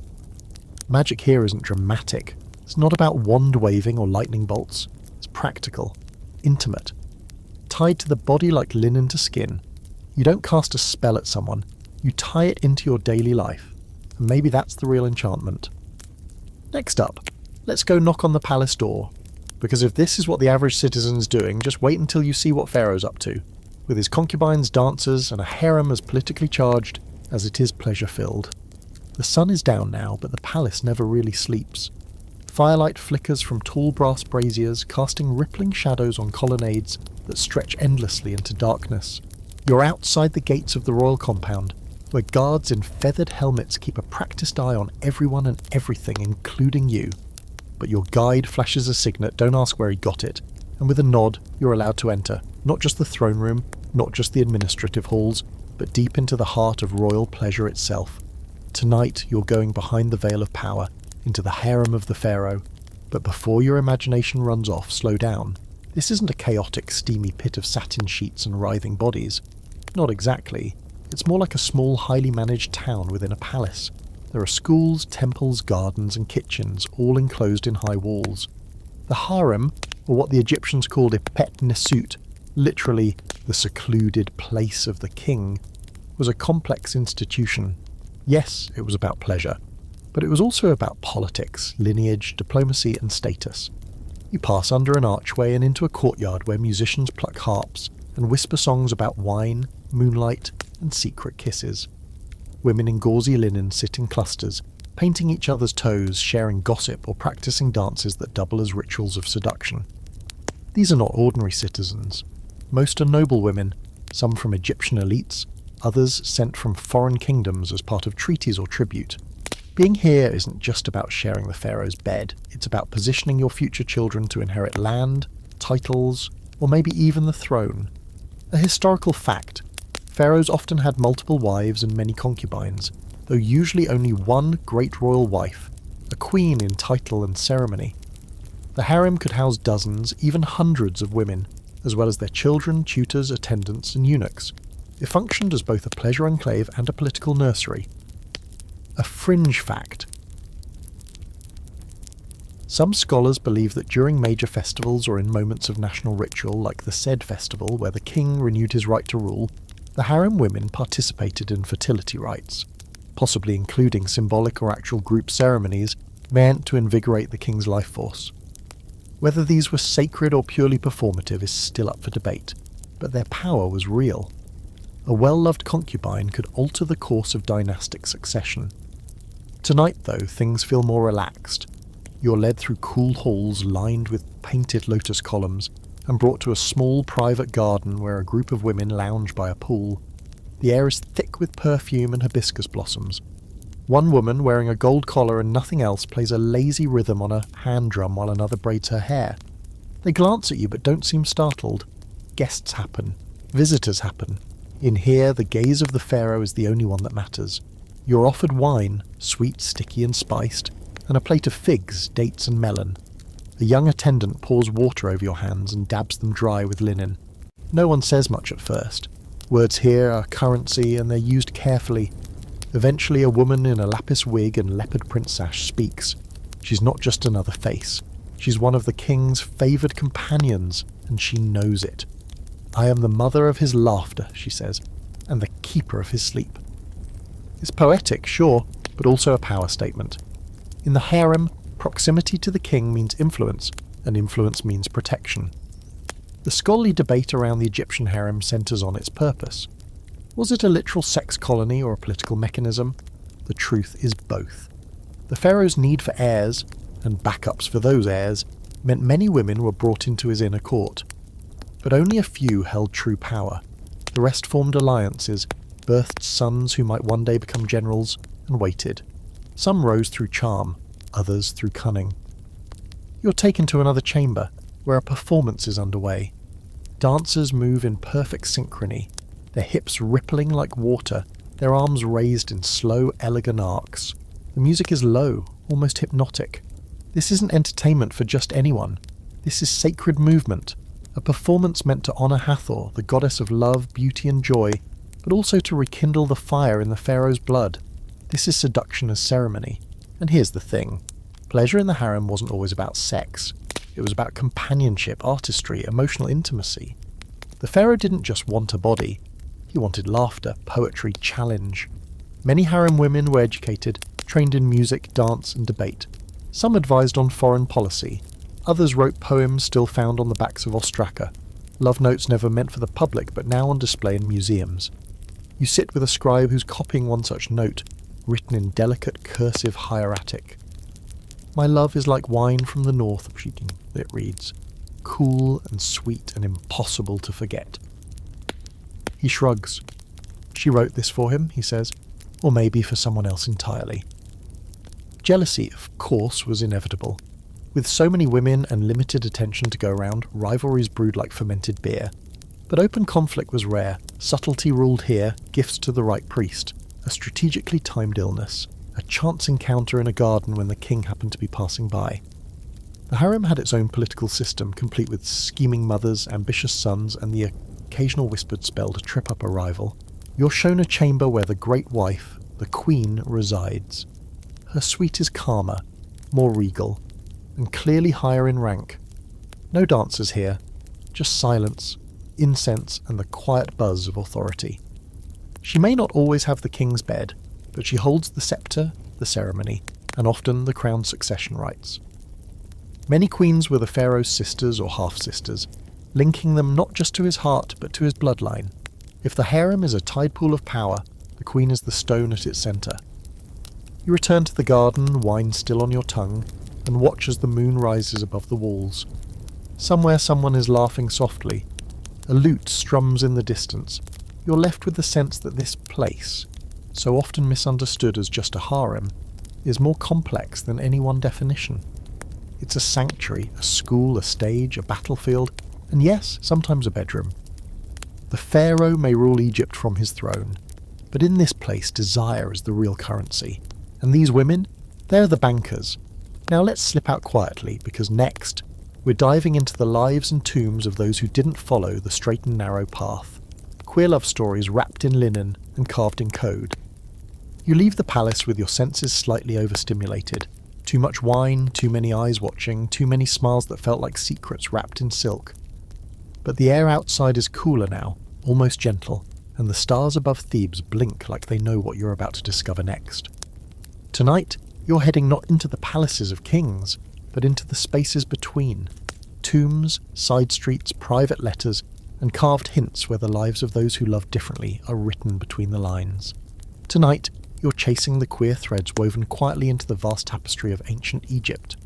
Your guide takes you to an acropolis at the edge of the city, where tombs of artisans and mid-level officials form a honeycomb of stories carved into rock.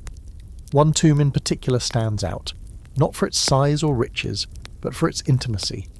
The final resting place of Niankhunum and Khnumhotep, two male officials who lived during the 5th dynasty, roughly 2400 BCE. Their tomb, discovered at Saqqara, shows them embracing, touching noses, the Egyptian gesture for a kiss, and sharing scenes typically reserved for husband and wife. And here's the twist. Both were married to women and both had children. But in their tomb, it's just the two of them, arm in arm, face to face, even seated before an offering table meant for a pair, a couple. A historical fact, Nyankhnum and Khnumhotep were real people, royal manicurists to the pharaoh, a high-ranking and trusted position. Their shared tomb and affectionate depictions have led many scholars to propose that they were lovers, possibly even in a same-sex partnership formally recognised by their peers. Others argue they were brothers, but the tenderness of the artwork complicates the just siblings explanation. A fringe fact. Some tomb inscriptions from other officials contain phrases like, beloved of the same house, which may suggest deep bonds beyond friendship. In some cases, these phrases appear alongside joint burials or titles that imply domestic arrangements. The language is vague, but that's the point. Ancient cultures often used coded terms to discuss relationships that didn't fit the traditional mould. The scholarly debate is ongoing. Were Nyankhnum and Khnumhotep romantic partners, or simply very close brothers? The nose-touching, the shared embrace, the lack of separation in the tomb layout all suggest a relationship deeper than fraternal love. But the absence of explicit language, no hieroglyph saying lover or husband, gives skeptics room to argue. Yet in a culture that celebrated love with such visual richness, the images themselves might be the declaration. You wander through their tomb chamber, the stone still cool to the touch. The carvings are vivid, the men dining together, grooming each other, receiving gifts, and sitting in poses otherwise reserved for royal couples. One image shows Khnumhotep standing behind Nyankhnum, with his arms wrapped around him, a gesture of intimacy and protection. If this is brotherhood, it's the most romantic version ever carved in limestone. But outside this tomb, queer lives were likely lived quietly. Egyptian society didn't seem to criminalise same-sex relationships, but it also didn't spotlight them. There's no known law condemning homosexuality, no records of persecution, but there's also no parade of papyri detailing gay love affairs. It existed, but subtly, personal, a kind of coded freedom. You sit with a scholar-scribe who's collected fragments of letters and poetry believed to carry queer subtext. One scrap reads, I sleep, but my heart watches for him. He comes in the night, like the breath of myrrh, and I am warm in his shadow. The gender markers are ambiguous, which might have been intentional. Ambiguity, the scribe says, was a protective charm. You pass through a neighbourhood of commoners where stories are told not on papyrus, but in whispers and hand-stitched linens. An older woman points out a mural faded on a garden wall. Two women sharing a jug of wine under a fig tree, their hands barely touching. My mother said they lived together after their husbands died, she tells you, but they never looked at another man again. She laughs softly. Maybe they were just happy. It's the kind of story passed down, not for judgment, but for fondness. Even Egyptian mythology has queer undertones. The story of Horus and Seth, once enemies locked in a cosmic battle, includes a bizarre scene where Seth attempts to dominate Horus by forcing himself on him, a symbolic act of power. Horus deflects the assault and retaliates by catching Seth's semen in his hands, and later tricking the gods into believing he was the giver, not the receiver. The details are graphic, even comedic, but the myth reveals that sexual roles, especially in same-sex interactions, were tied to dominance and social standing more than gender preference. It's not a morality tale, it's a power play. And then there are the gods who defy gender entirely. Take Hapi, the god of the Nile's flooding, typically portrayed as male but with full pendulous breasts and a rounded belly, symbolising fertility and abundance. Or Mut, the mother goddess, who is sometimes shown wearing both male and female regalia.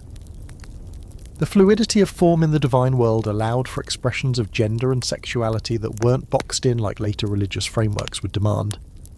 You stop by a shrine to Bastet, the feline goddess of home, sex and pleasure. A dancer places a small clay figurine at her feet, two women wrapped in each other's arms. There's no label, no inscription, just the offering and the heat of devotion. It says everything it needs to. The Egyptians didn't write manifestos on sexuality. They lived it, quietly, visually, honestly. Their gods shifted shapes, their myths bent rules, and their people followed suit, not loudly but with the grace of water wearing down stone. There were lovers who didn't marry, partners who couldn't say so aloud, families that formed sideways but stayed strong. You leave the tombs with dust on your sandals and a lump in your throat, not because you found a secret, but because you realised it was never really hidden, just waiting, soft as a shadow, in the warm corners of history. Now let's shift our focus from coded love to the professionals, the ones who got paid to offer comfort, companionship, and sometimes divine ecstasy. Prepare yourself, the line between prostitute and priestess is blurrier than you think. You start your morning back in the markets, walking past stalls stacked high with honey cakes, leeks, and fish still flipping in the heat. The air smells like smoke and sweat and yesterday's wine, and yet there's something else today. Something under the surface. A rhythm. A hush.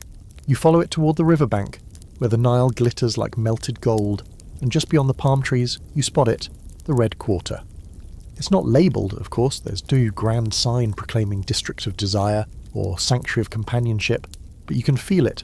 The shift in tone, the sway in the way people walk, the way doors are painted brighter here, their curtains tied just a bit looser. This is where the sacred and the sensual blur, where the profession of pleasure isn't just tolerated, it's quietly respected. Because in ancient Egypt, a woman who offered sex for silver wasn't always just a prostitute. Sometimes she was something far more powerful, a sacred worker, a vessel of Hathor, a priestess of pleasure. You pause outside a house with painted shutters and the soft sound of a flute playing behind linen curtains.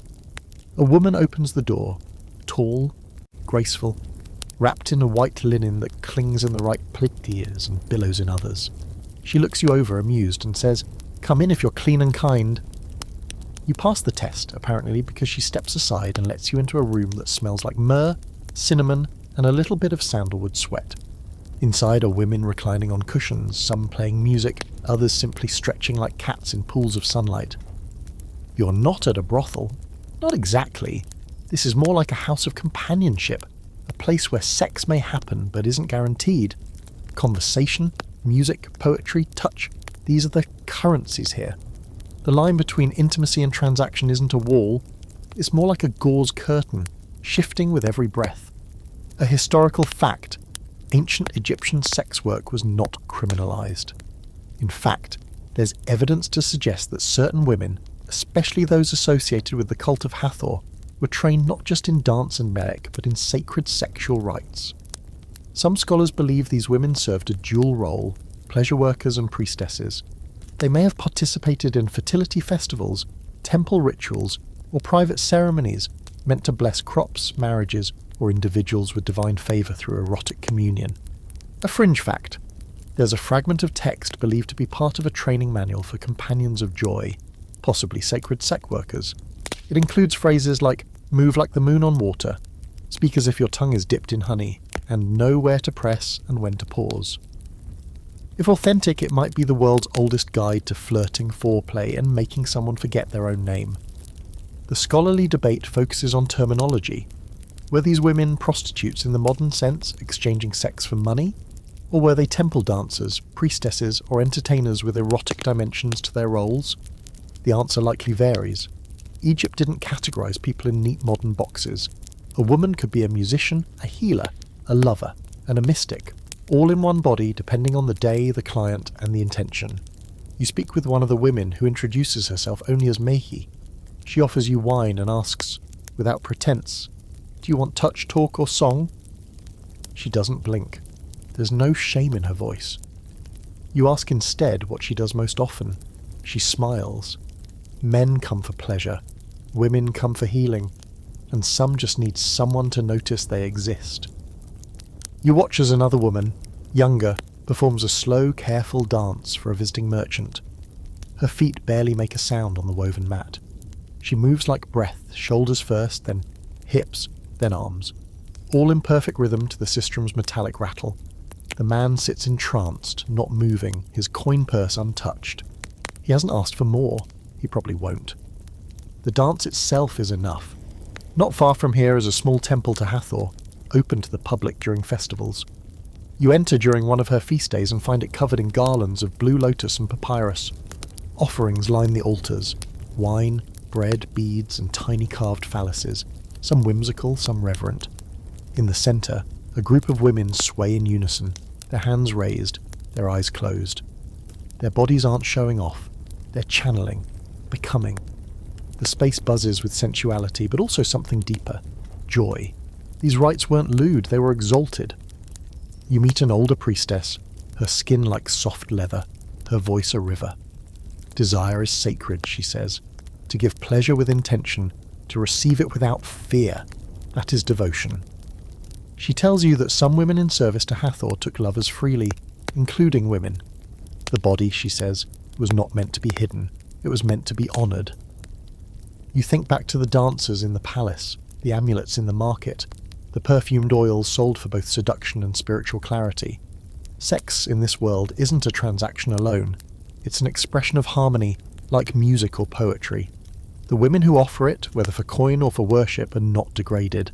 They are refined, practiced, sacred. That doesn't mean exploitation didn't exist. Of course it did.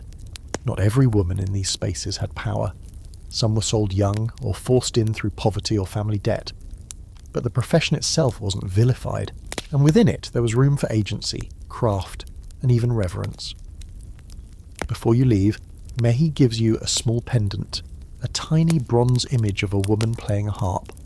For your dreams, she says, to make them sweet and strange. You thank her, unsure whether you've been blessed, flirted with, or teased. Maybe all three, maybe that's the point. Outside, the wind shifts, the red quarter glows in twilight, lanterns flickering behind sheer curtains, voices low, laughter honest. This isn't a city hiding its sensual side, it's a city that knows when to show it. Now, step carefully, because if sex could be sacred and commerce could be carnal, then what happened when the stars aligned just right and pleasure touched the cosmos? Next, we dive into the divine climax, beliefs that turned orgasm into a glimpse of the infinite. You're up early the next morning, though early in Thebes means already sweating by the time the sun peeks over the temples. The city's humming with priests prepping incense, fishermen hauling nets, and merchants shouting over each other about the purity of their figs. But today you're not interested in figs. Today you're chasing something far more elusive and far more intense.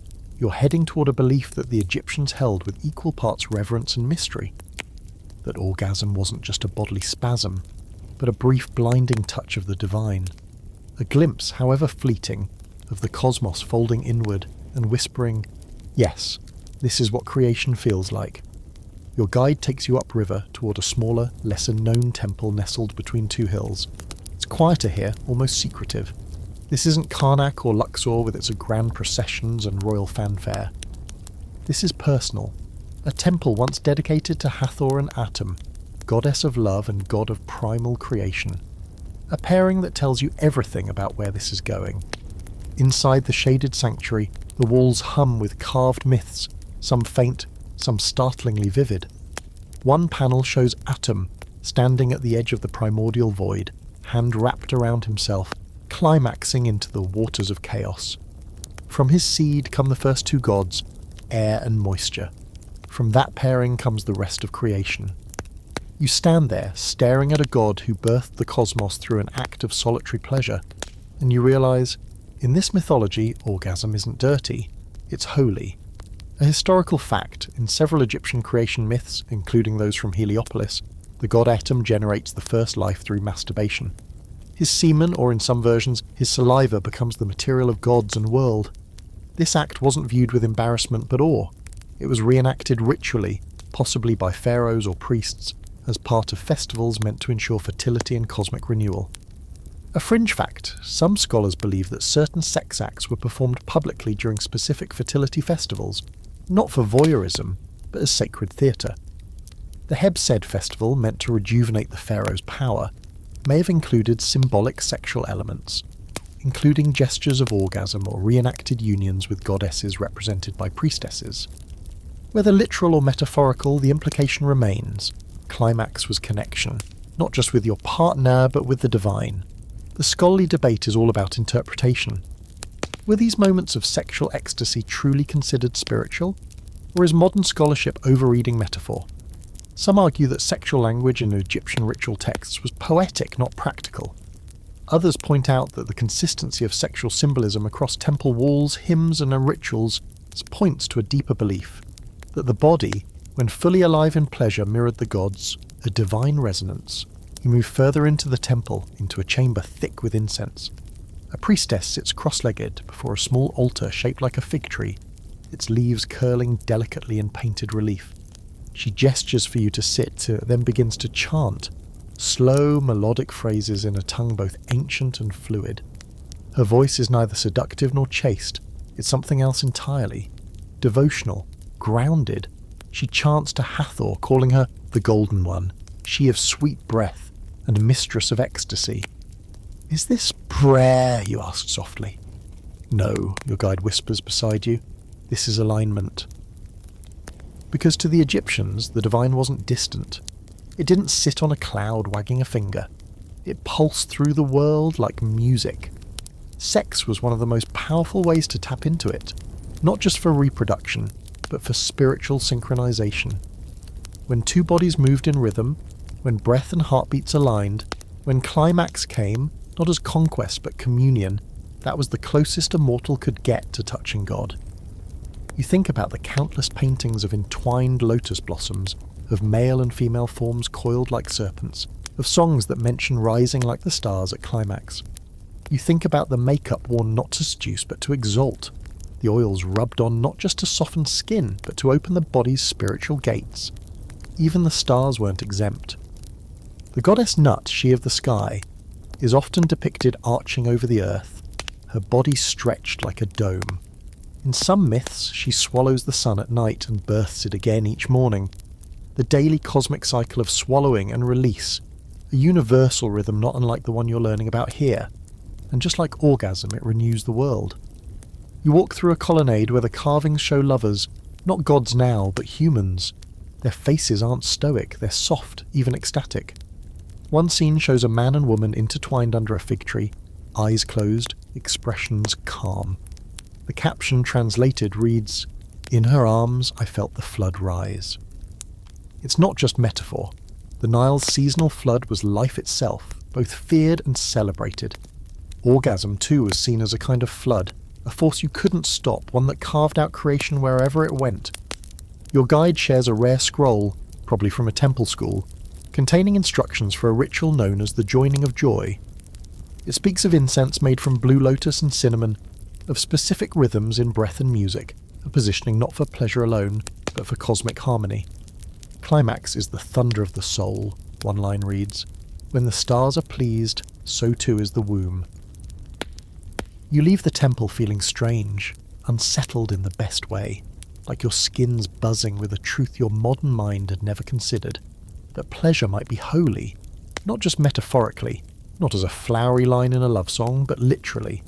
Orgasm as alignment, as a reset, a spiritual flush of the soul. That belief doesn't come with guilt here.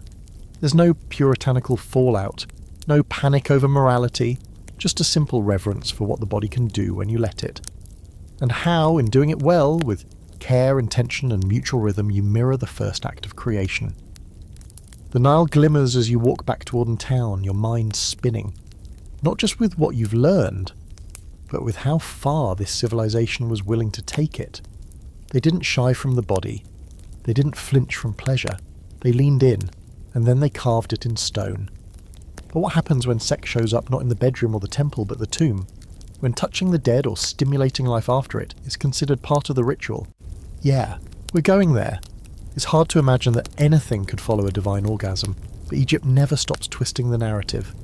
Just when you think you've found the ceiling, the ancient world hands you a shovel and says, dig deeper. And so you do, this time, quite literally. You're standing at the edge of a rocky slope just outside the Valley of the Kings, looking down at a narrow tomb entrance carved into the hillside. The sun is nearly gone now, and the earth feels heavy beneath your feet. Tonight you're descending into a space where sex isn't about pleasure or even power. It's about resurrection. Welcome to one of the most unusual and unnerving aspects of ancient Egyptian sexuality. The belief that erotic energy, touch, arousal, even simulated acts, played a role in reviving the dead. In this belief system, death wasn't the end. It was an interruption, and to get someone restarted, you might have to use a little stimulation. Your guide lights a torch and leads you through the cool stone corridor. The walls are covered in the usual parade of afterlife imagery, the weighing of the heart, the river crossing, the welcoming embrace of Osiris. But near the burial chamber, the art shifts. One scene shows a woman kneeling beside a wrapped figure on a bier. Her arms are raised, her body exposed, and above her is the ankh, the symbol of life, glowing as if lit from within. You ask if this is Isis. Your guide nods, performing the act of rebirth. And by act, he means sex, at least symbolically, maybe even physically. A historical fact. One of the central myths of ancient Egypt is the resurrection of Osiris by Isis. After Seth murders and dismembers Osiris, Isis retrieves his body parts and magically reassembles him. The only piece missing, his phallus. So she fashions a new one, possibly from gold or magic or both, and uses it to conceive Horus. In this act, Isis is not just mourning, she's reviving. She literally brings Osiris back to life through sexual union. A fringe fact. Some scholars believe this myth inspired funerary rituals where women, often priestesses acting as mourners of Isis, performed dances or gestures simulating arousal around the body of the deceased. In extreme interpretations, they may have even physically touched the corpse in certain rites to awaken the senses. Others think these acts were entirely symbolic, with no actual contact. But the goal was clear: to recharge the dead with life. You pass by a low stone platform, thought to be a place where ritual washing and possibly erotic rites occurred during burial ceremonies. One priestly scroll describes a ritual in which the breath is summoned through the thigh, and the seed of continuation flows again. The language is poetic, yes, but also unmistakably sexual. The scholarly debate rages, naturally. Was this erotic imagery just metaphor for spiritual union? Or did Egyptian genuinely believe that sexual stimulation could revive the K, the vital essence of the dead? The evidence is murky as most texts lean toward coded language. But with Isis and Osiris as the divine template, it's not a stretch to imagine the living reenacting that scene in some ritualized form, especially when rebirth was on the line. You sit beside a sarcophagus cracked open by centuries of looting, and you try to picture it. A room filled with incense, chanting, maybe music, and a female figure moving in rhythm near the body. Not as a seductress, not as a grieving widow, but as a ritual performer enacting the divine drama of death undone. It's theatrical, it's sacred, it's deeply unsettling, and yet somehow logical in a belief system where the body and soul are inseparable and where physical acts have metaphysical consequences. Even embalming involved an erotic layer. The embalmers, workers of high ritual status, would sometimes place amulets on the genitals of the dead, whispering words of fertility and rebirth. One spell reads, "May your seed live again in the field of reeds." That's the Egyptian paradise, where souls plough fields, drink beer, and apparently enjoy a very satisfying second life. You learn that some tombs were stocked with erotic items, lotus-scented oils, sculpted figurines of lovers, and even suggestive wall art. Not because the deceased wanted to party in the afterlife, but because these things were thought to literally power the journey. Death was like crossing a cosmic desert. You'd need food, water, a good spell or two, and, why not, a little sexual energy to get the engine running. A small papyrus fragment from a private tomb includes a hymn that directly addresses this. "Rise again," it says, "with the strength of Osiris, with the joy of the womb, with the fire of the body reborn." No subtlety, just full-on faith in the regenerative power of sex. One especially bizarre theory, based on a single controversial passage, suggests that in rare cases, widows might have been encouraged to lie beside their husbands' bodies for one last intimate connection before burial. The evidence for this is slim, and modern scholars mostly dismiss it. But the fact that it was even theorized speaks to how fluid the boundaries were between grief, love, ritual, and eroticism in ancient Egypt. You return to the surface well after dark, blinking at the stars. Everything feels heavier now, not darker exactly, just weightier. Like sex was never just about pleasure here. It was the key to life, the mechanism of power, and the spark that kept the soul moving through the cosmic machine. And maybe that's the biggest takeaway from this place. Sex didn't die with the body. In fact, for the Egyptians, it might have been the thing that made resurrection possible in the first place. But now, let's return to the land of the living. Specifically, to the many ways Egyptians tried to make themselves more desirable, while still breathing. Aphrodisiacs, diets, fashion choices, and beetles that supposedly made you irresistible. Time to raid the beauty cabinets. You wake the next morning to the sound of pounding grain and the rhythmic splash of water jugs being dragged from the Nile. The city's already in motion, cooks prepping lentil stews, potters spinning clay, and somewhere in the distance a very animated goat refusing to be herded. But your mission today is more specific. You're headed to a place where beauty and biology collide, where sex appeal is measured in oil, beetle parts, and diet plans scribbled on papyrus. That's right, today you're diving into the ancient Egyptian obsession with looking, smelling, and feeling irresistible. Your guide leads you to a side alley near the temple district, where a modest building with painted shutters hides a salon of sorts. It's part apothecary, part day spa, part proto-goop. Inside, the air smells like crushed almonds and something warm and earthy, like ginger root drying in the sun. Women and men recline on mats while attendants massage them with scented oils, pluck stray hairs, and hum lullabies that somehow make you want to either nap or make out. Possibly both. The first thing you notice is how intentional everything is. Nothing here is casual, not the way the eyebrows are shaped into sharp curves, or the way perfume is applied in layers like armour. Egyptian beauty wasn't just about aesthetics, it was about attraction, and attraction in turn was power. A historical fact, the ancient Egyptians used a wide range of substances believed to enhance sexual desirability. These included perfumes, oils, eye makeup, and edible concoctions designed to increase libido, stamina, and fertility.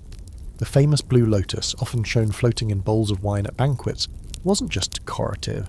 It contained mild psychoactive compounds that relaxed the body and may have increased arousal. Think of it as ancient wine mixed with a little herbal Viagra. A fringe fact, scarab beetles weren't just for amulets. Powdered beetle shell was sometimes mixed into potions or oils as an aphrodisiac. Some recipes even recommended drying and grinding whole beetles into a fine dust to be worn on the skin or added to honey-based drinks. The theory: the scarab's regenerative symbolism, it lays its eggs in dung and emerges reborn, would transfer to the drinker, making them irresistible and full of sexual vitality.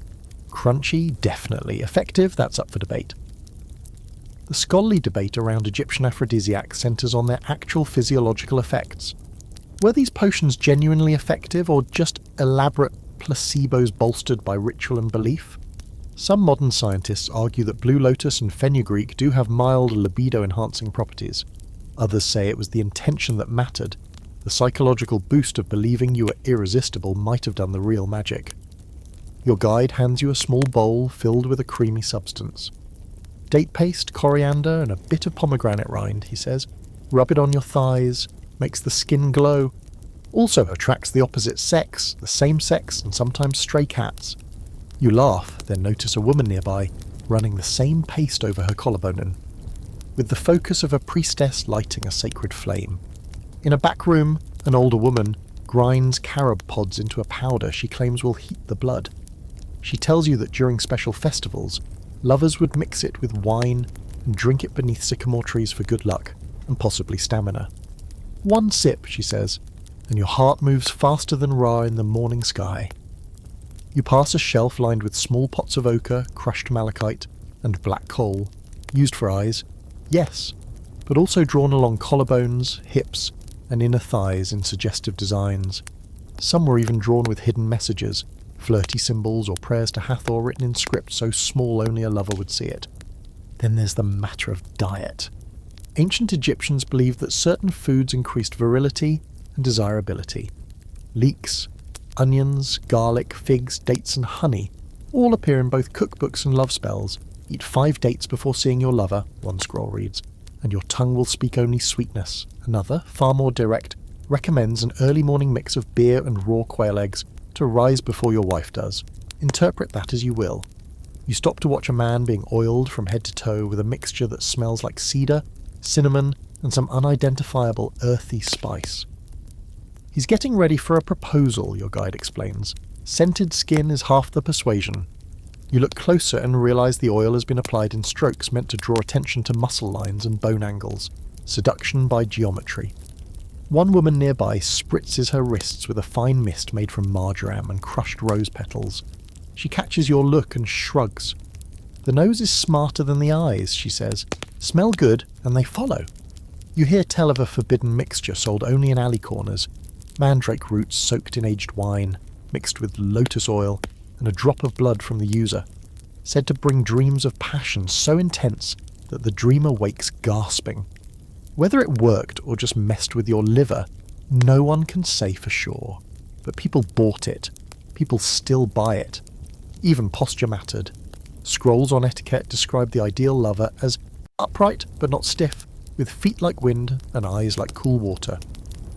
In other words, don't stomp around like a donkey, and please, learn to make eye contact without sweating. Cosmetic rituals weren't just for special occasions. For many Egyptians, beauty maintenance was daily. Wigs were styled, oiled, and even perfumed using wax cones that melted slowly through the day.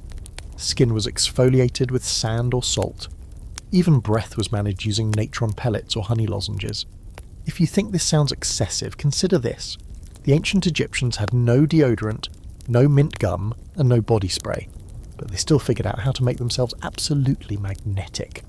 You step outside the shop, cheeks flushed from a cinnamon mask and lips tingling from a dab of clove oil. The world feels richer, more awake.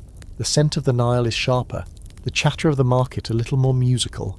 You pass a couple walking hand in hand. He's wearing new coal. She's glowing with what is definitely not just sweat. You smile. They got the memo. In ancient Egypt, desirability wasn't a trick. It was a craft. A conversation between body and world, between smell and memory, between skin and starlight. But what happens when the body itself doesn't fit the mould? When gender blurs and identity shifts? Next, we meet those who didn't colour inside the binary, and the gods who made that possible. The next morning you rise with the sun, but it's not the heat or the temple bells that pull you from sleep. It's a name, one whispered on the breeze, half remembered from a story your guide told yesterday over a bowl of lentils and honey. Seth. Not just the god of chaos and storms, but something else, a figure with shifting motives, tangled relationships, and blurred lines, sexual, moral, and otherwise. Today you're chasing fluidity. Not water, not perfume, but the fluid nature of gender and identity in ancient Egypt, a culture that surprisingly made room for those who didn't fit neatly into boxes. You walk through the artisans' district first, where women sculpt statues and men weave cloth, ignoring any outsiders' assumptions about women's work or men's roles. One child skips by wearing a coal-lined eye and a linen tunic tied at the hip, seemingly unbothered by stares. And why should they be? In this world, while roles were structured, identity was less rigid than you've been led to believe. Your guide meets you at the steps of a temple devoted to Mut, the primal mother goddess. But today, your destination isn't the main shrine. It's a side chapel tucked behind a row of palm trees, half overgrown and faintly humming with incense. Inside, the air is thick, as if layered with centuries of breath. This chapel, he tells you, was dedicated to a figure called Sekhet, not a god or goddess in the traditional sense, but a spiritual intermediary believed to shift between genders, depending on the phase of the moon. Worshippers brought offerings here when they felt between, neither fully this nor fully that. A historical fact, Egyptian mythology includes several deities who defy binary gender roles. Atum, the creator god, was believed to be self-generated and capable of both male and female aspects. Hapi, the god of the Nile flood, is often depicted with male facial features and large, rounded breasts, embodying both fertility and strength. Even Shu and Tefnut, the gods of air and moisture, sometimes merge in texts and art, becoming one dual-gendered being in moments of creation. A fringe fact: some speculative texts mention priests or temple dancers who are said to walk the path of both sexes, serving in rituals that required channeling male and female energies. These individuals may have been assigned male or female at birth, but lived outside those norms. One surviving ostrakon fragment even shows a figure labelled he, she of beauty, dressed in a wig, with one male and one female breast exposed. Interpretations vary, but it points to a cultural space where gender wasn't strictly anatomical. The scholarly debate over gender fluidity in ancient Egypt is ongoing. Some argue that all such references are symbolic or metaphorical, literary devices rather than lived realities. Others push back, noting that Egyptian society was remarkably pragmatic. If the gods could embody both sexes or shift at will, why wouldn't humans do the same? There's no record of legal punishment for cross-dressing or for living outside assigned gender roles. Silence, in this case, may imply acceptance, or at least tolerance. You visit the tomb of a noble whose inscriptions refer to them alternately with male and female pronouns. The artwork shows them performing both male and female tasks, offering sacrifices in the temple, nursing up to a child, leading a trade negotiation, adorning themselves with jewels and coal in mirrored splendour. This isn't indecision, it's duality. You speak with a perfume maker, slender, wiry, and wrapped in a layered tunic that defies gender categorization. Their nails are painted black, their voice soft and melodic. They tell you they make a special blend called Two Spirits, a mix of lotus, cinnamon, and honeyed wine. It brings out whoever you are when no one is watching, they say. You buy a vial, not for evidence, but for memory. Later at the House of Life, the temple's scriptorium, you examine scrolls where gender is invoked not just as a fact, but a force. Love spells especially bend gender to match intent. One incantation speaks of drawing his heart to mine as a man draws a woman draws a man, as the gods draw each other in all forms. The implication is clear. Desire transcends structure. Even in myth, transformation is common. Taura, the hippopotamus goddess of childbirth, is sometimes paired with male companions who shift into feminine forms to assist in labour rituals. Seth, chaotic god of storms, is famously associated with non-traditional sexual encounters, including his fraught entanglement with Horus, which includes elements of dominance, deception, and identity play. The story is messy, deliberately so, and yet it survives because it says something about boundaries, power, and how desire can bend those things into loops. You hear the story of a dancer named Menwi, who performed for nobles and priests alike, wearing both male and female garments in a single performance. Their routines told the story of Nut giving birth to the stars and of Osiris resurrecting in the arms of Isis. Menwi's fame grew, and eventually they were invited to perform in front of the pharaoh. Their tomb, modest but lovingly kept, includes inscriptions from lovers of both sexes. Menwi of soft foot and strong voice, one reads, "You wore the sun and moon together." Not everything was idealised, of course. There were likely whispers, exclusions, the usual frictions of society with structure. But there is remarkably little evidence of legal discrimination or punishment for gender variance. Egyptians were more concerned with balance, with harmony, with ma'at. If your presence brought more order than chaos, regardless of how you dressed or loved, you belonged. You return to the chapel of Sekhet before sunset. A small group is gathered, humming low, rhythmic prayers. One figure stands and dances slowly, arms outstretched, body swaying into a way that doesn't suggest gender, only grace. A young woman whispers that she comes here when she feels too much. Not too feminine, not too masculine, just too. This place, she says, makes her feel balanced again. Outside, the breeze picks up and the city smells like dust, bread, and river water. You realise the ancients didn't need vocabulary like non-binary, transgender, or fluid. They had metaphors. They had gods. They had stories, songs, and rituals that gave space to those who didn't fit one mould. And maybe that's the magic of Egypt. It didn't erase difference. It sculpted it into limestone and lit it with starlight. Next, let's flip the papyrus. We've explored desire, devotion, and divine mischief. But what about when things go wrong? Betrayals, bedroom crimes, and some of the strangest court excuses ever chiselled into law await you. It's nearly dusk when you arrive at the House of Justice. Not the grand kind, with towering marble columns and guards in shiny bronze, but a dusty little courtyard in Thebes where scribes in coloured robes sit cross-legged under palm-thatched roofs, squinting at scrolls and listening to accusations about stolen goats, botched grain trades, and, occasionally, scandalous bedroom betrayals. You take a seat in the shade and settle in, because tonight we're not peeking into bedrooms for pleasure. Tonight we're here for the fallout. You've heard whispers of affairs, of seductions gone wrong, of pharaohs betrayed and marriages shaken, but what you don't realise until now is that ancient Egyptians were surprisingly open about sexual misbehaviour. They didn't just talk about it, they wrote it down, they drew it on walls, and there they marched it into court with all the pettiness, poetry, and drama of a royal soap opera. One of the scribes motions for you to come closer. He has a case to share, a woman accused of sleeping with a neighbour's son and cursing her own husband to impotence. The man swears he hasn't felt warmth in 3 months. The woman, unbothered, counters that maybe his manhood is just lazy. The crowd ooze audibly. The court scribe makes a note. This isn't a private matter. This is public theatre. A historical fact. Ancient Egypt had formal legal procedures to handle sexual crimes, including adultery, harassment, and rape. Unlike in many ancient cultures, Egyptian women could bring cases forward on their own. They could accuse, testify, and, in some cases, win compensation or divorce.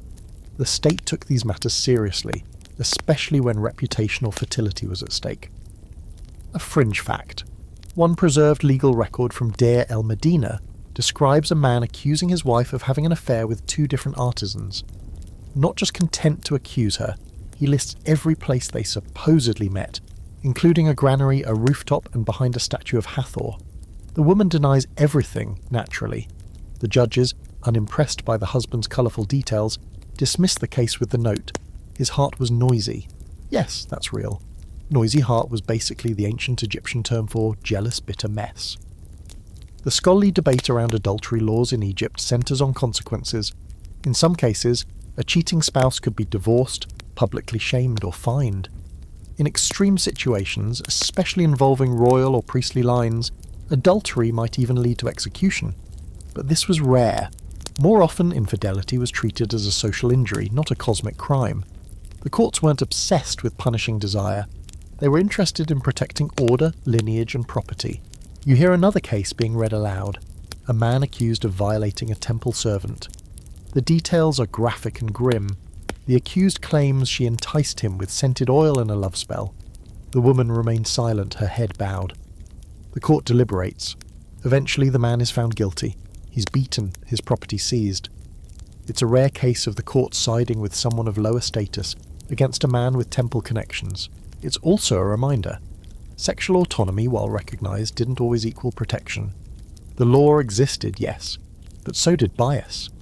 You wander to the side of the courtyard, where an old scribe is copying down a love charm turned curse. It was found in a man's home after he died, carefully folded and wrapped in linen. The spell begins sweet. May she smile when she sees me. May her thighs open like lotus petals, and then it turns. If she turns away, may her belly burn with want, and her sleep be poisoned with dreams of me. Obsessive much. The court ruled that this man's property would be divided between his wife and sister. No mention is made of the spell, but the implication hangs thick in the air. Then there's the tale of Paneb, a stonemason from Deir el-Medina whose co-workers straight up wrote a complaint scroll listing every alleged crime he committed, including stealing from a tomb, threatening neighbours, and having sex with women inside sacred spaces.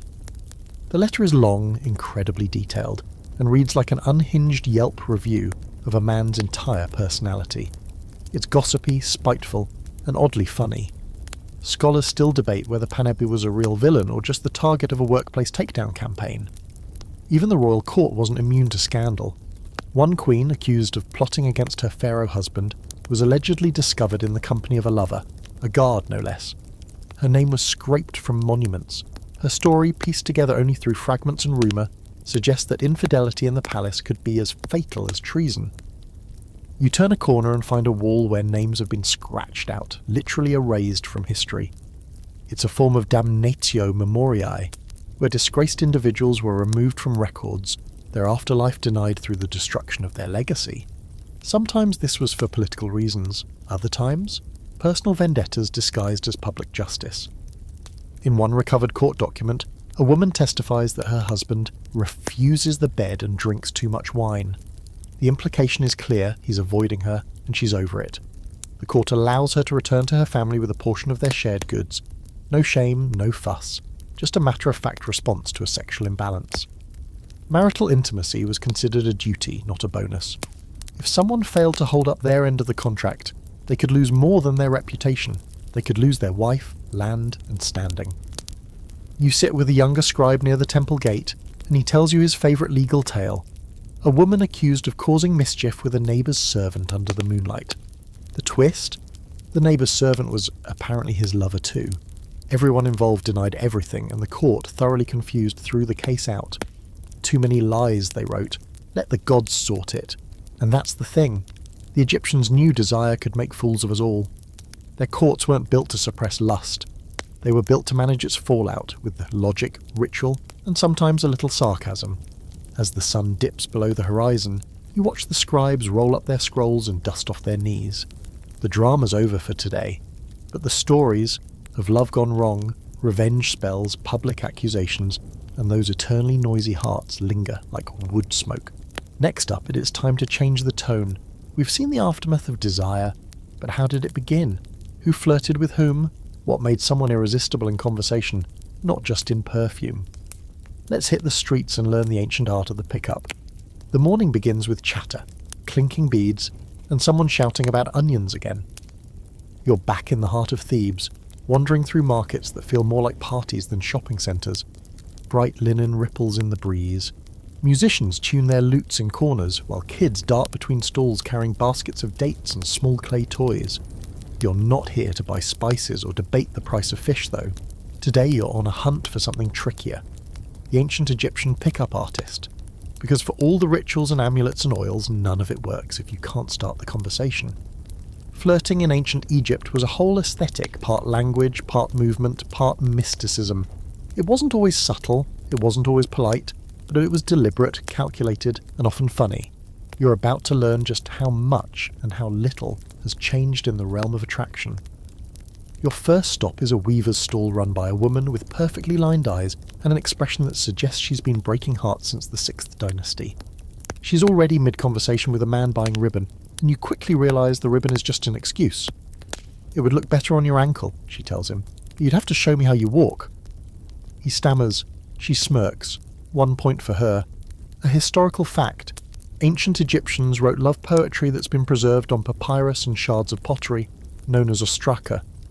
These poems often include direct, playful lines that could pass for pickup lines today. One woman writes, "My heart flutters at your voice. I cannot hold my linen still." Translation? You make me nervous and slightly undressed. A fringe fact.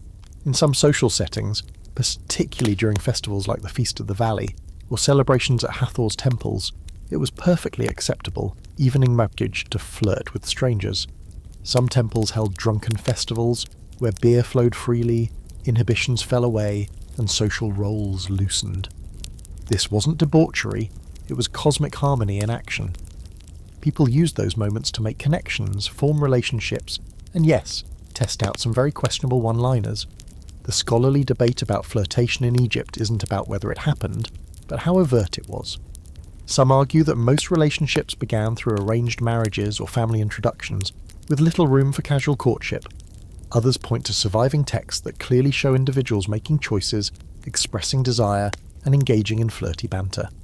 In elite circles, sure, marriages were political, but in the streets of Memphis or the back alleys of Thebes, you had to have game. You head toward the river docks, where boatmen haul cargo and flirt without even realising it.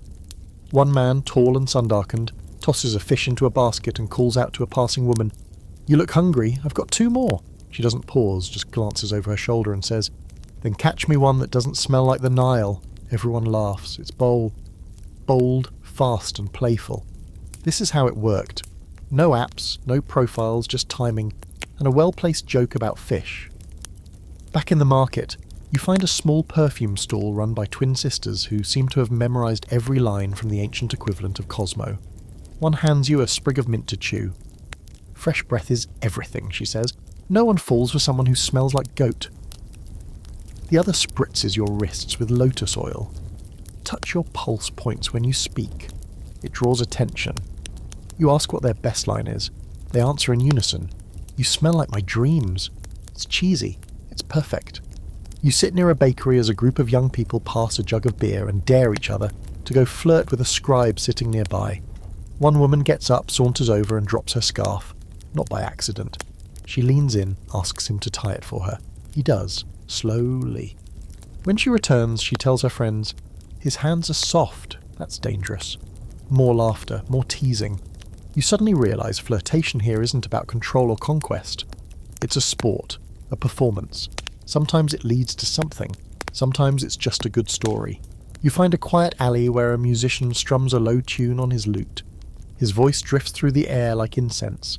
She passes, and my knees forget the ground. She speaks, and the birds hush. I am no longer man or beast, just ash in her shadow.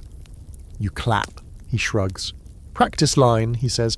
Haven't tried it on anyone real yet. You nod. Start with the bakery girl, you say. She likes poetry and hands. Later you visit the House of Life, where scribes have collected love letters. One, written by a woman to her absent lover, reads, "Do not let distance steal your mouth from me. I dream of you in the shape of water, filling my limbs with cool longing." Another, scrawled hastily on a potsherd, simply says, "You looked at me like Ra looks at the dawn, so I couldn't breathe for a full hour." Flirting wasn't always verbal. Sometimes it was ink and impulse. And don't forget the eyes, coal-lined, almond-shaped, weaponized. Flirtation in ancient Egypt was as much about gaze as words. Holding eye contact too long could mean challenge or invitation. Averted eyes, sometimes shyness, sometimes disinterest. And if someone traced a spiral with their fingertip on their wine cup while looking at you, yeah, you were about to have a very good night. You end your day in a courtyard watching a dance performance. The dancers aren't stripping or teasing, they're communicating. Every hip roll, every shoulder shimmy is a sentence, a challenge, a wink. In this world, the body speaks as loudly as the tongue. So what's the takeaway?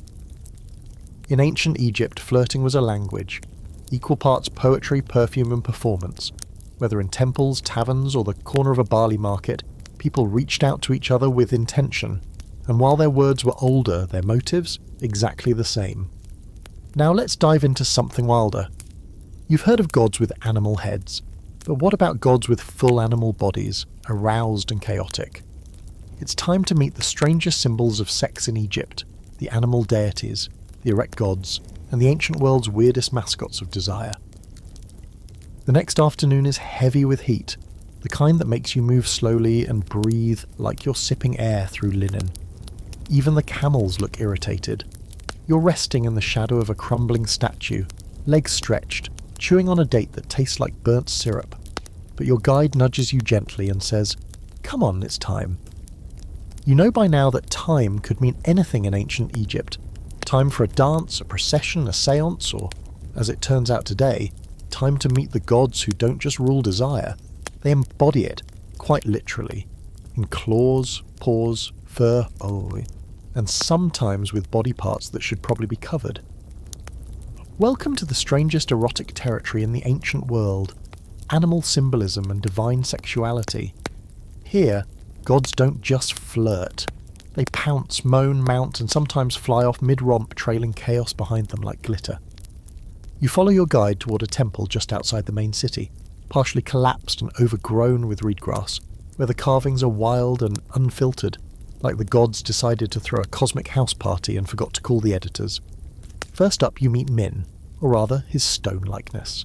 He's standing tall in every possible way. Let's just say his anatomy is not subtle. The god of fertility, harvest and male potency, Min is always depicted with a fully erect phallus, one arm raised in blessing, the other holding a flail, because nothing says eternal virility like a symbolic whip. In some festivals his statue was paraded through the city, showered with lettuce, a known aphrodisiac, and worshipped by cheering crowds. No one blushed. This was hope, for crops, children, stamina. A historical fact, Min was one of Egypt's oldest fertility gods, and his erect image was not taboo. On the contrary, it was seen as a source of life force. The Egyptians weren't squeamish about this. They believed generative power was divine, visible, and yes, erect.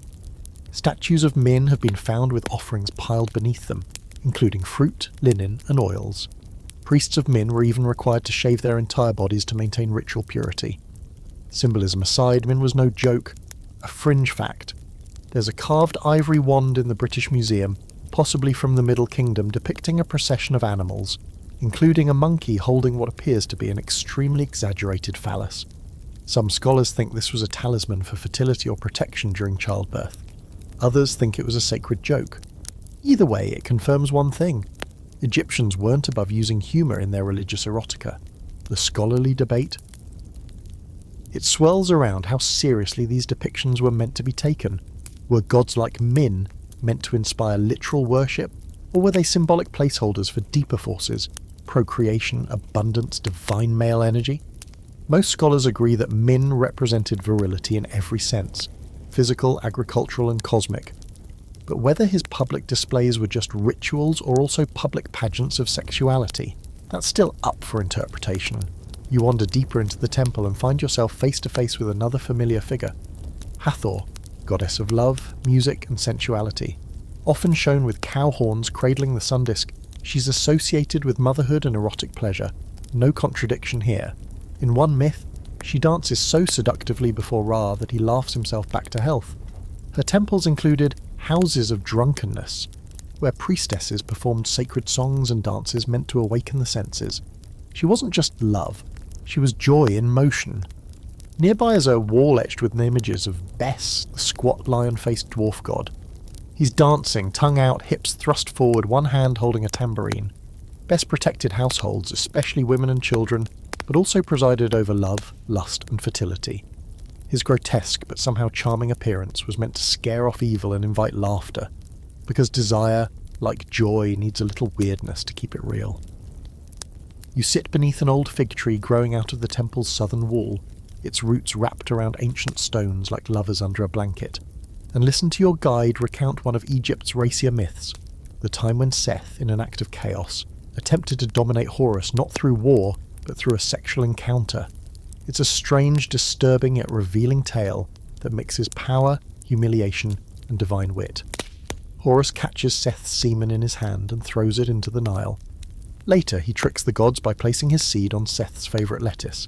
The result? A court case among the gods, where semen is summoned as evidence.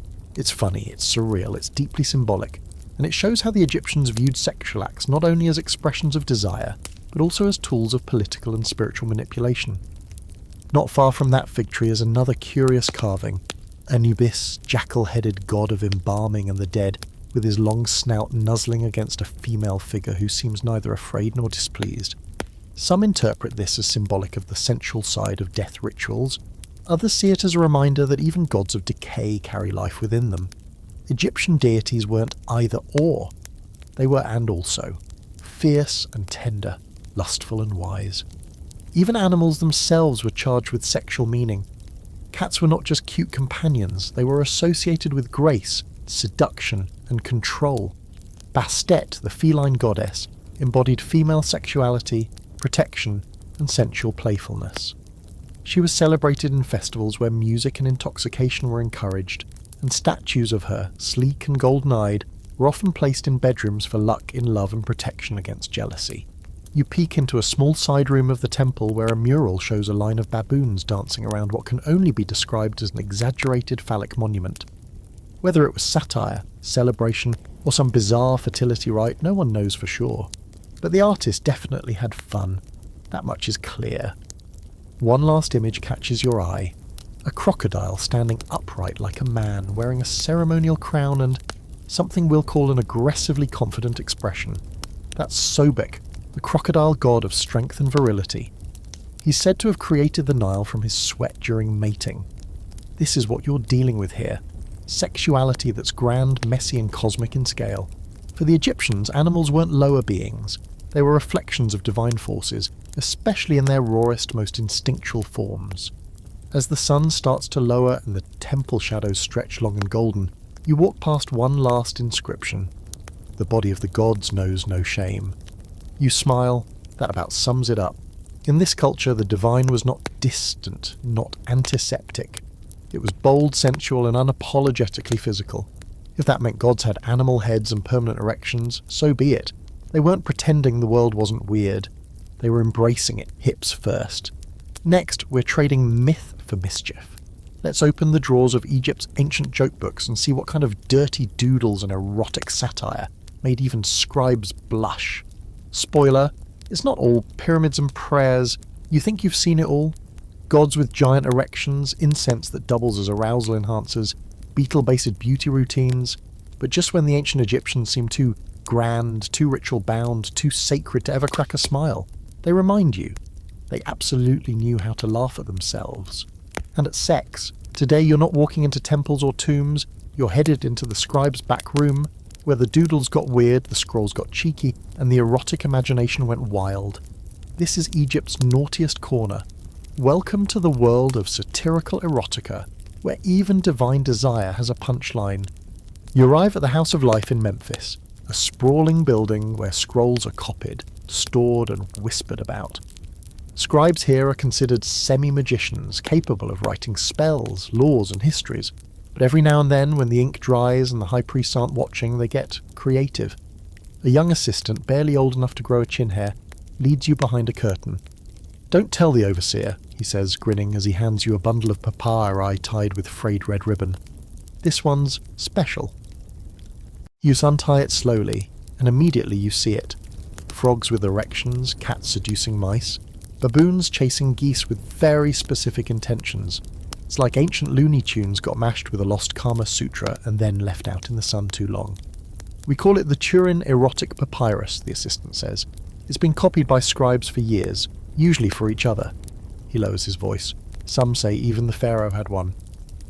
A historical fact. The Turin Erotic Papyrus is a real artifact. Dating to around 1150 BCE, discovered in Deir el-Medina, is one of the only surviving examples of explicit visual erotica from ancient Egypt. The scroll is divided into two parts, one satirical, filled with animals doing absurd things, the other a collection of erotic scenes between human figures, many in improbable or physically ambitious positions. Scholars believe it was created for entertainment, possibly among a scribe elite, known for both their literacy and their taste for subversion. A fringe fact. In one corner of the papyrus, a baboon is shown holding a tray of wine, while another baboon attempts to mount a goose wearing a wig. Yes, a wig. Some scholars think these scenes mock the elite by showing animals dressed like nobles engaging in scandalous acts. Others think they're just hilarious fever dreams drawn after one too many cups of beer. Either way, they prove something essential. Ancient Egyptians had absolutely no problem being filthy and funny at the same time. The scholarly debate around the papyrus focuses on purpose. Was it a pornographic scroll meant for solo enjoyment? Was it satire created to parody erotic traditions or the excesses of court life? Was it ritual, art, or a mix of all four? The truth is, no one knows. Its uniqueness in the archaeological record only deepens the mystery. But the craftsmanship is undeniable, the figures are detailed and the composition deliberate. This wasn't scribbled by a bored teenager. It was made with skill, possibly even affection. You roll the scroll open further and find more acrobatics. A man balancing a wine jug on his back while a woman rides him like a chariot. Another woman bending so far backward she might qualify as a pretzel, her partner holding a lotus blossom over her like a trophy. One couple is mid-act on what appears to be a sacred altar. Another has drawn eyes on their buttocks. You genuinely laugh out loud. The assistant beams. Told you. Later, in a small courtyard outside, an older scribe pulls out a cracked ostrakhan, a pottery shard used for rough drafts and notes. On it is a sketch of a donkey and a crown being kissed by two monkeys. "It's a love story," he says deadpan, then breaks into a wheezy cackle. He explains that erotic satire wasn't just for humour, it was a release valve. In a society so deeply entwined with divine order, sexuality was both celebrated and bound by ritual. Satire gave people a way to enjoy desire without the weight of cosmic consequence. Even the gods weren't safe from parody. One surviving tale, barely preserved, features Set and Horus not in divine battle, but in a lover's spat over who gave the better offering to Isis. The dialogue is petty and absurd. In some versions, Horus accidentally farts in Isis's presence, and then blames Set, who retaliates by turning into a goose and honking until dawn. If it sounds ridiculous, that's the point.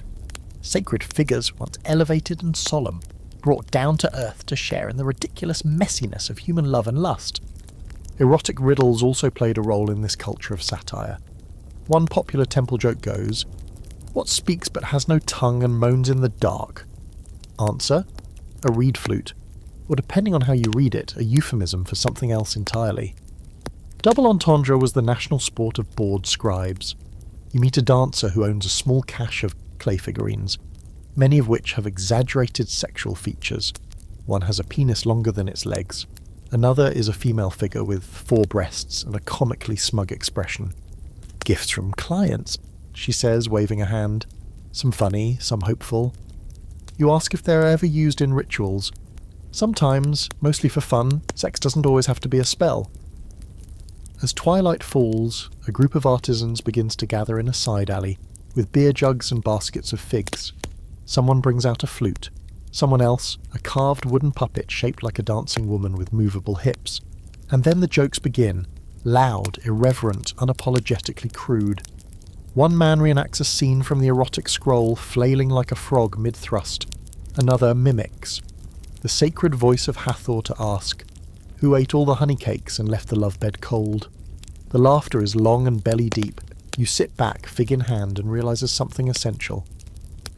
For the Egyptians, sexuality wasn't sacred or silly.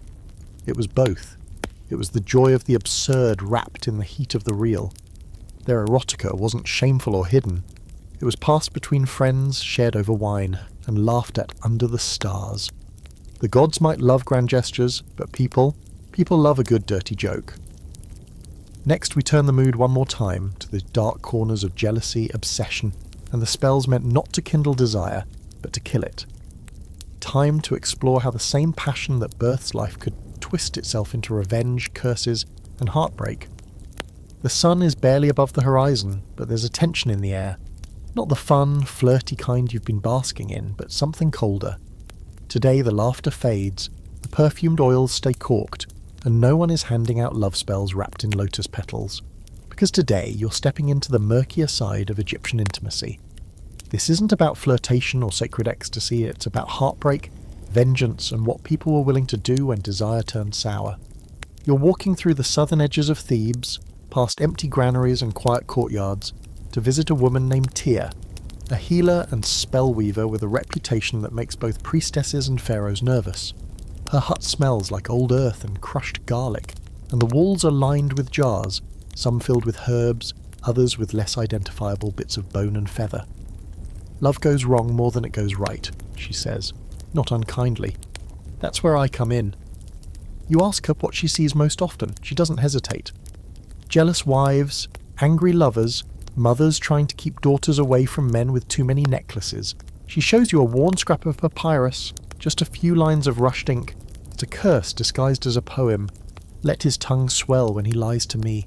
Let her hair fall like dry grass if she touches him again. Let their beds be nests of scorpions. A historical fact.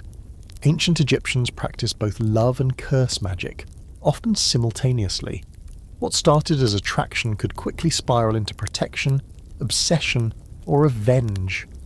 There were specific spells for cooling someone's ardour, separating lovers, or causing sexual dysfunction. These rituals might involve knots, wax figures, buried offerings, or recitations before deities like Sekhmet, Isis, or even Set, gods of wrath, transformation, and cosmic disturbance. A fringe fact. Some recovered amulets depict broken hearts literally, etched or carved hearts split by daggers, snakes, or flames. One particularly dramatic example shows a heart with a spear through it, and the phrase, "May he never rise again." Likely a double entendre targeting both the man's body and his, well, manhood. The amulet was found buried beneath a threshold, suggesting someone wanted their curse to be stepped on daily. The scholarly debate centres on effectiveness and belief. Did people truly think a few words and some ash would destroy a rival's sex life or cool a cheating partner's fire?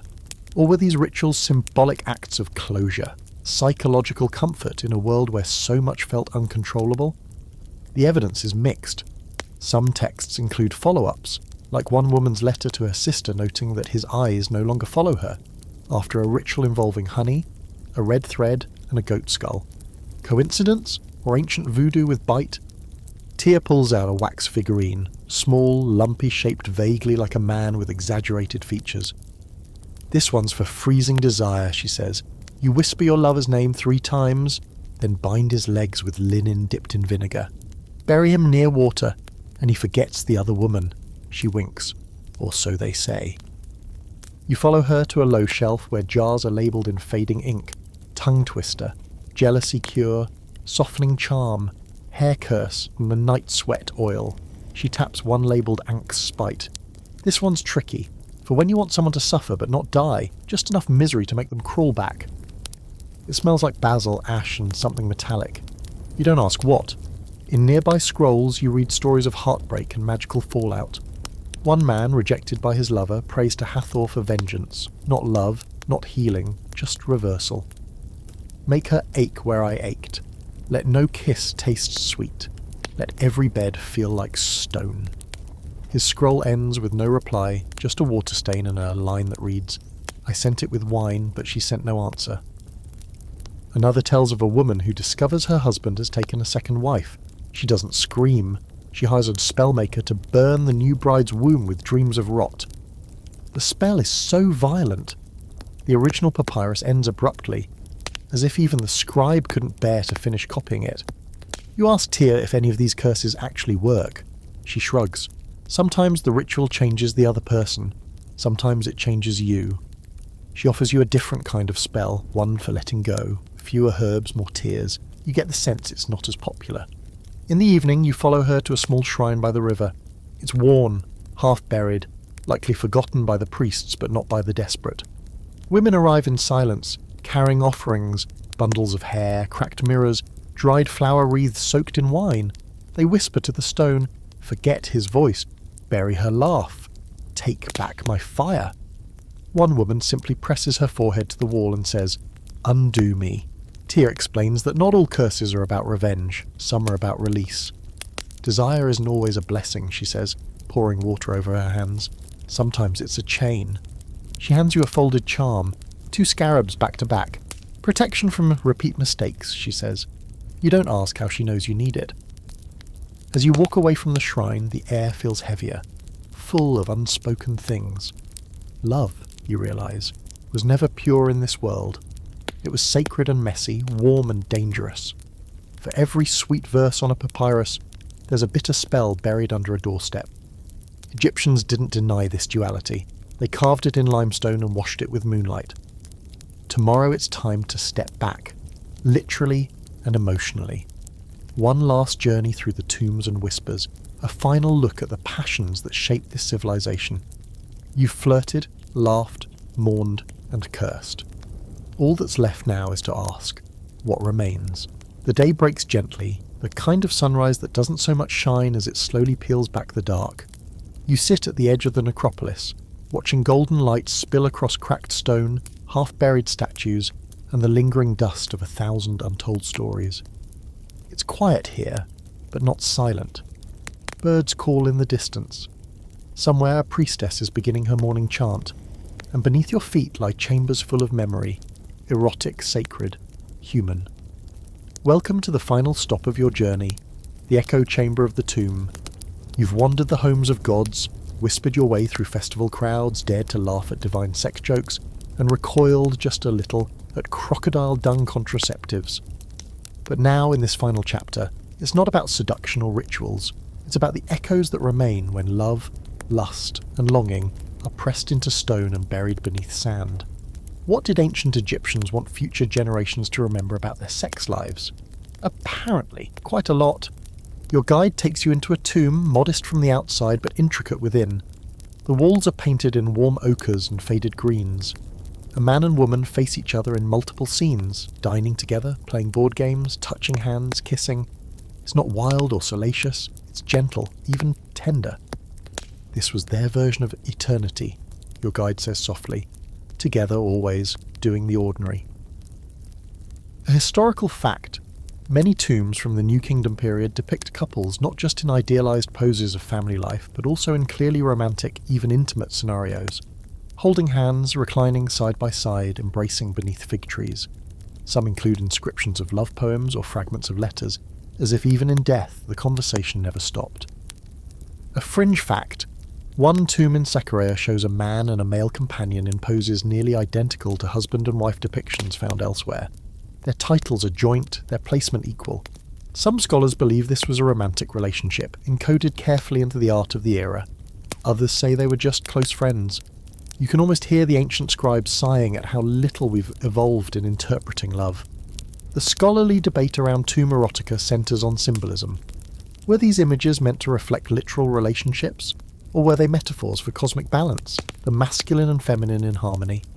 Some art is obviously idealised, but others, like candid scenes of laughter or touching fingers, feel too personal, too vulnerable to be just metaphor.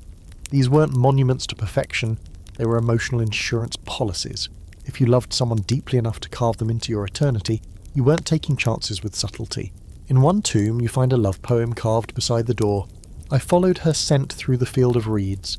Even in death she wears my heart around her neck. You pause. That's not just poetry, that's grief, transformed into commitment. Even here, where bodies are dust and the Nile is just a painted backdrop, passion survives. You kneel before a small stele etched with offerings. Among the expected images, beer, bread, incense, there's a little surprise. A pair of joined lotuses, a known symbol of sexual pleasure.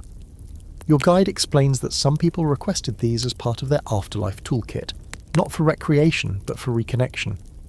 The belief wasn't just in an afterlife of rest, but of reunion. And yes, that reunion included sex. One scroll tucked into a burial niche includes instructions for reawakening passion in the afterlife. Anoint the limbs with sacred oil, whisper her name 3 times before the dawn, lay beside her like Osiris rising from stillness. The imagery is intimate, detailed, and strikingly tender. No fear, no fire and brimstone, just instructions for love's second act. You think back to everything you've seen: men standing proud under the hot sun, priests clutching blue lotus flowers, dancers with lined eyes moving like waves, lovers arguing beside barley carts, mothers whispering protective spells to drive away flings gone too far. It all weaves together now. Sex as devotion, sex as ritual, sex as a deeply human need made divine through repetition, belief, and storytelling. You walk into one final chamber, undecorated, save for a single carved line in the far corner. She laughed at my hands, but she kissed them anyway. It's not grand, not cosmic, but it lingers, the way all good love does.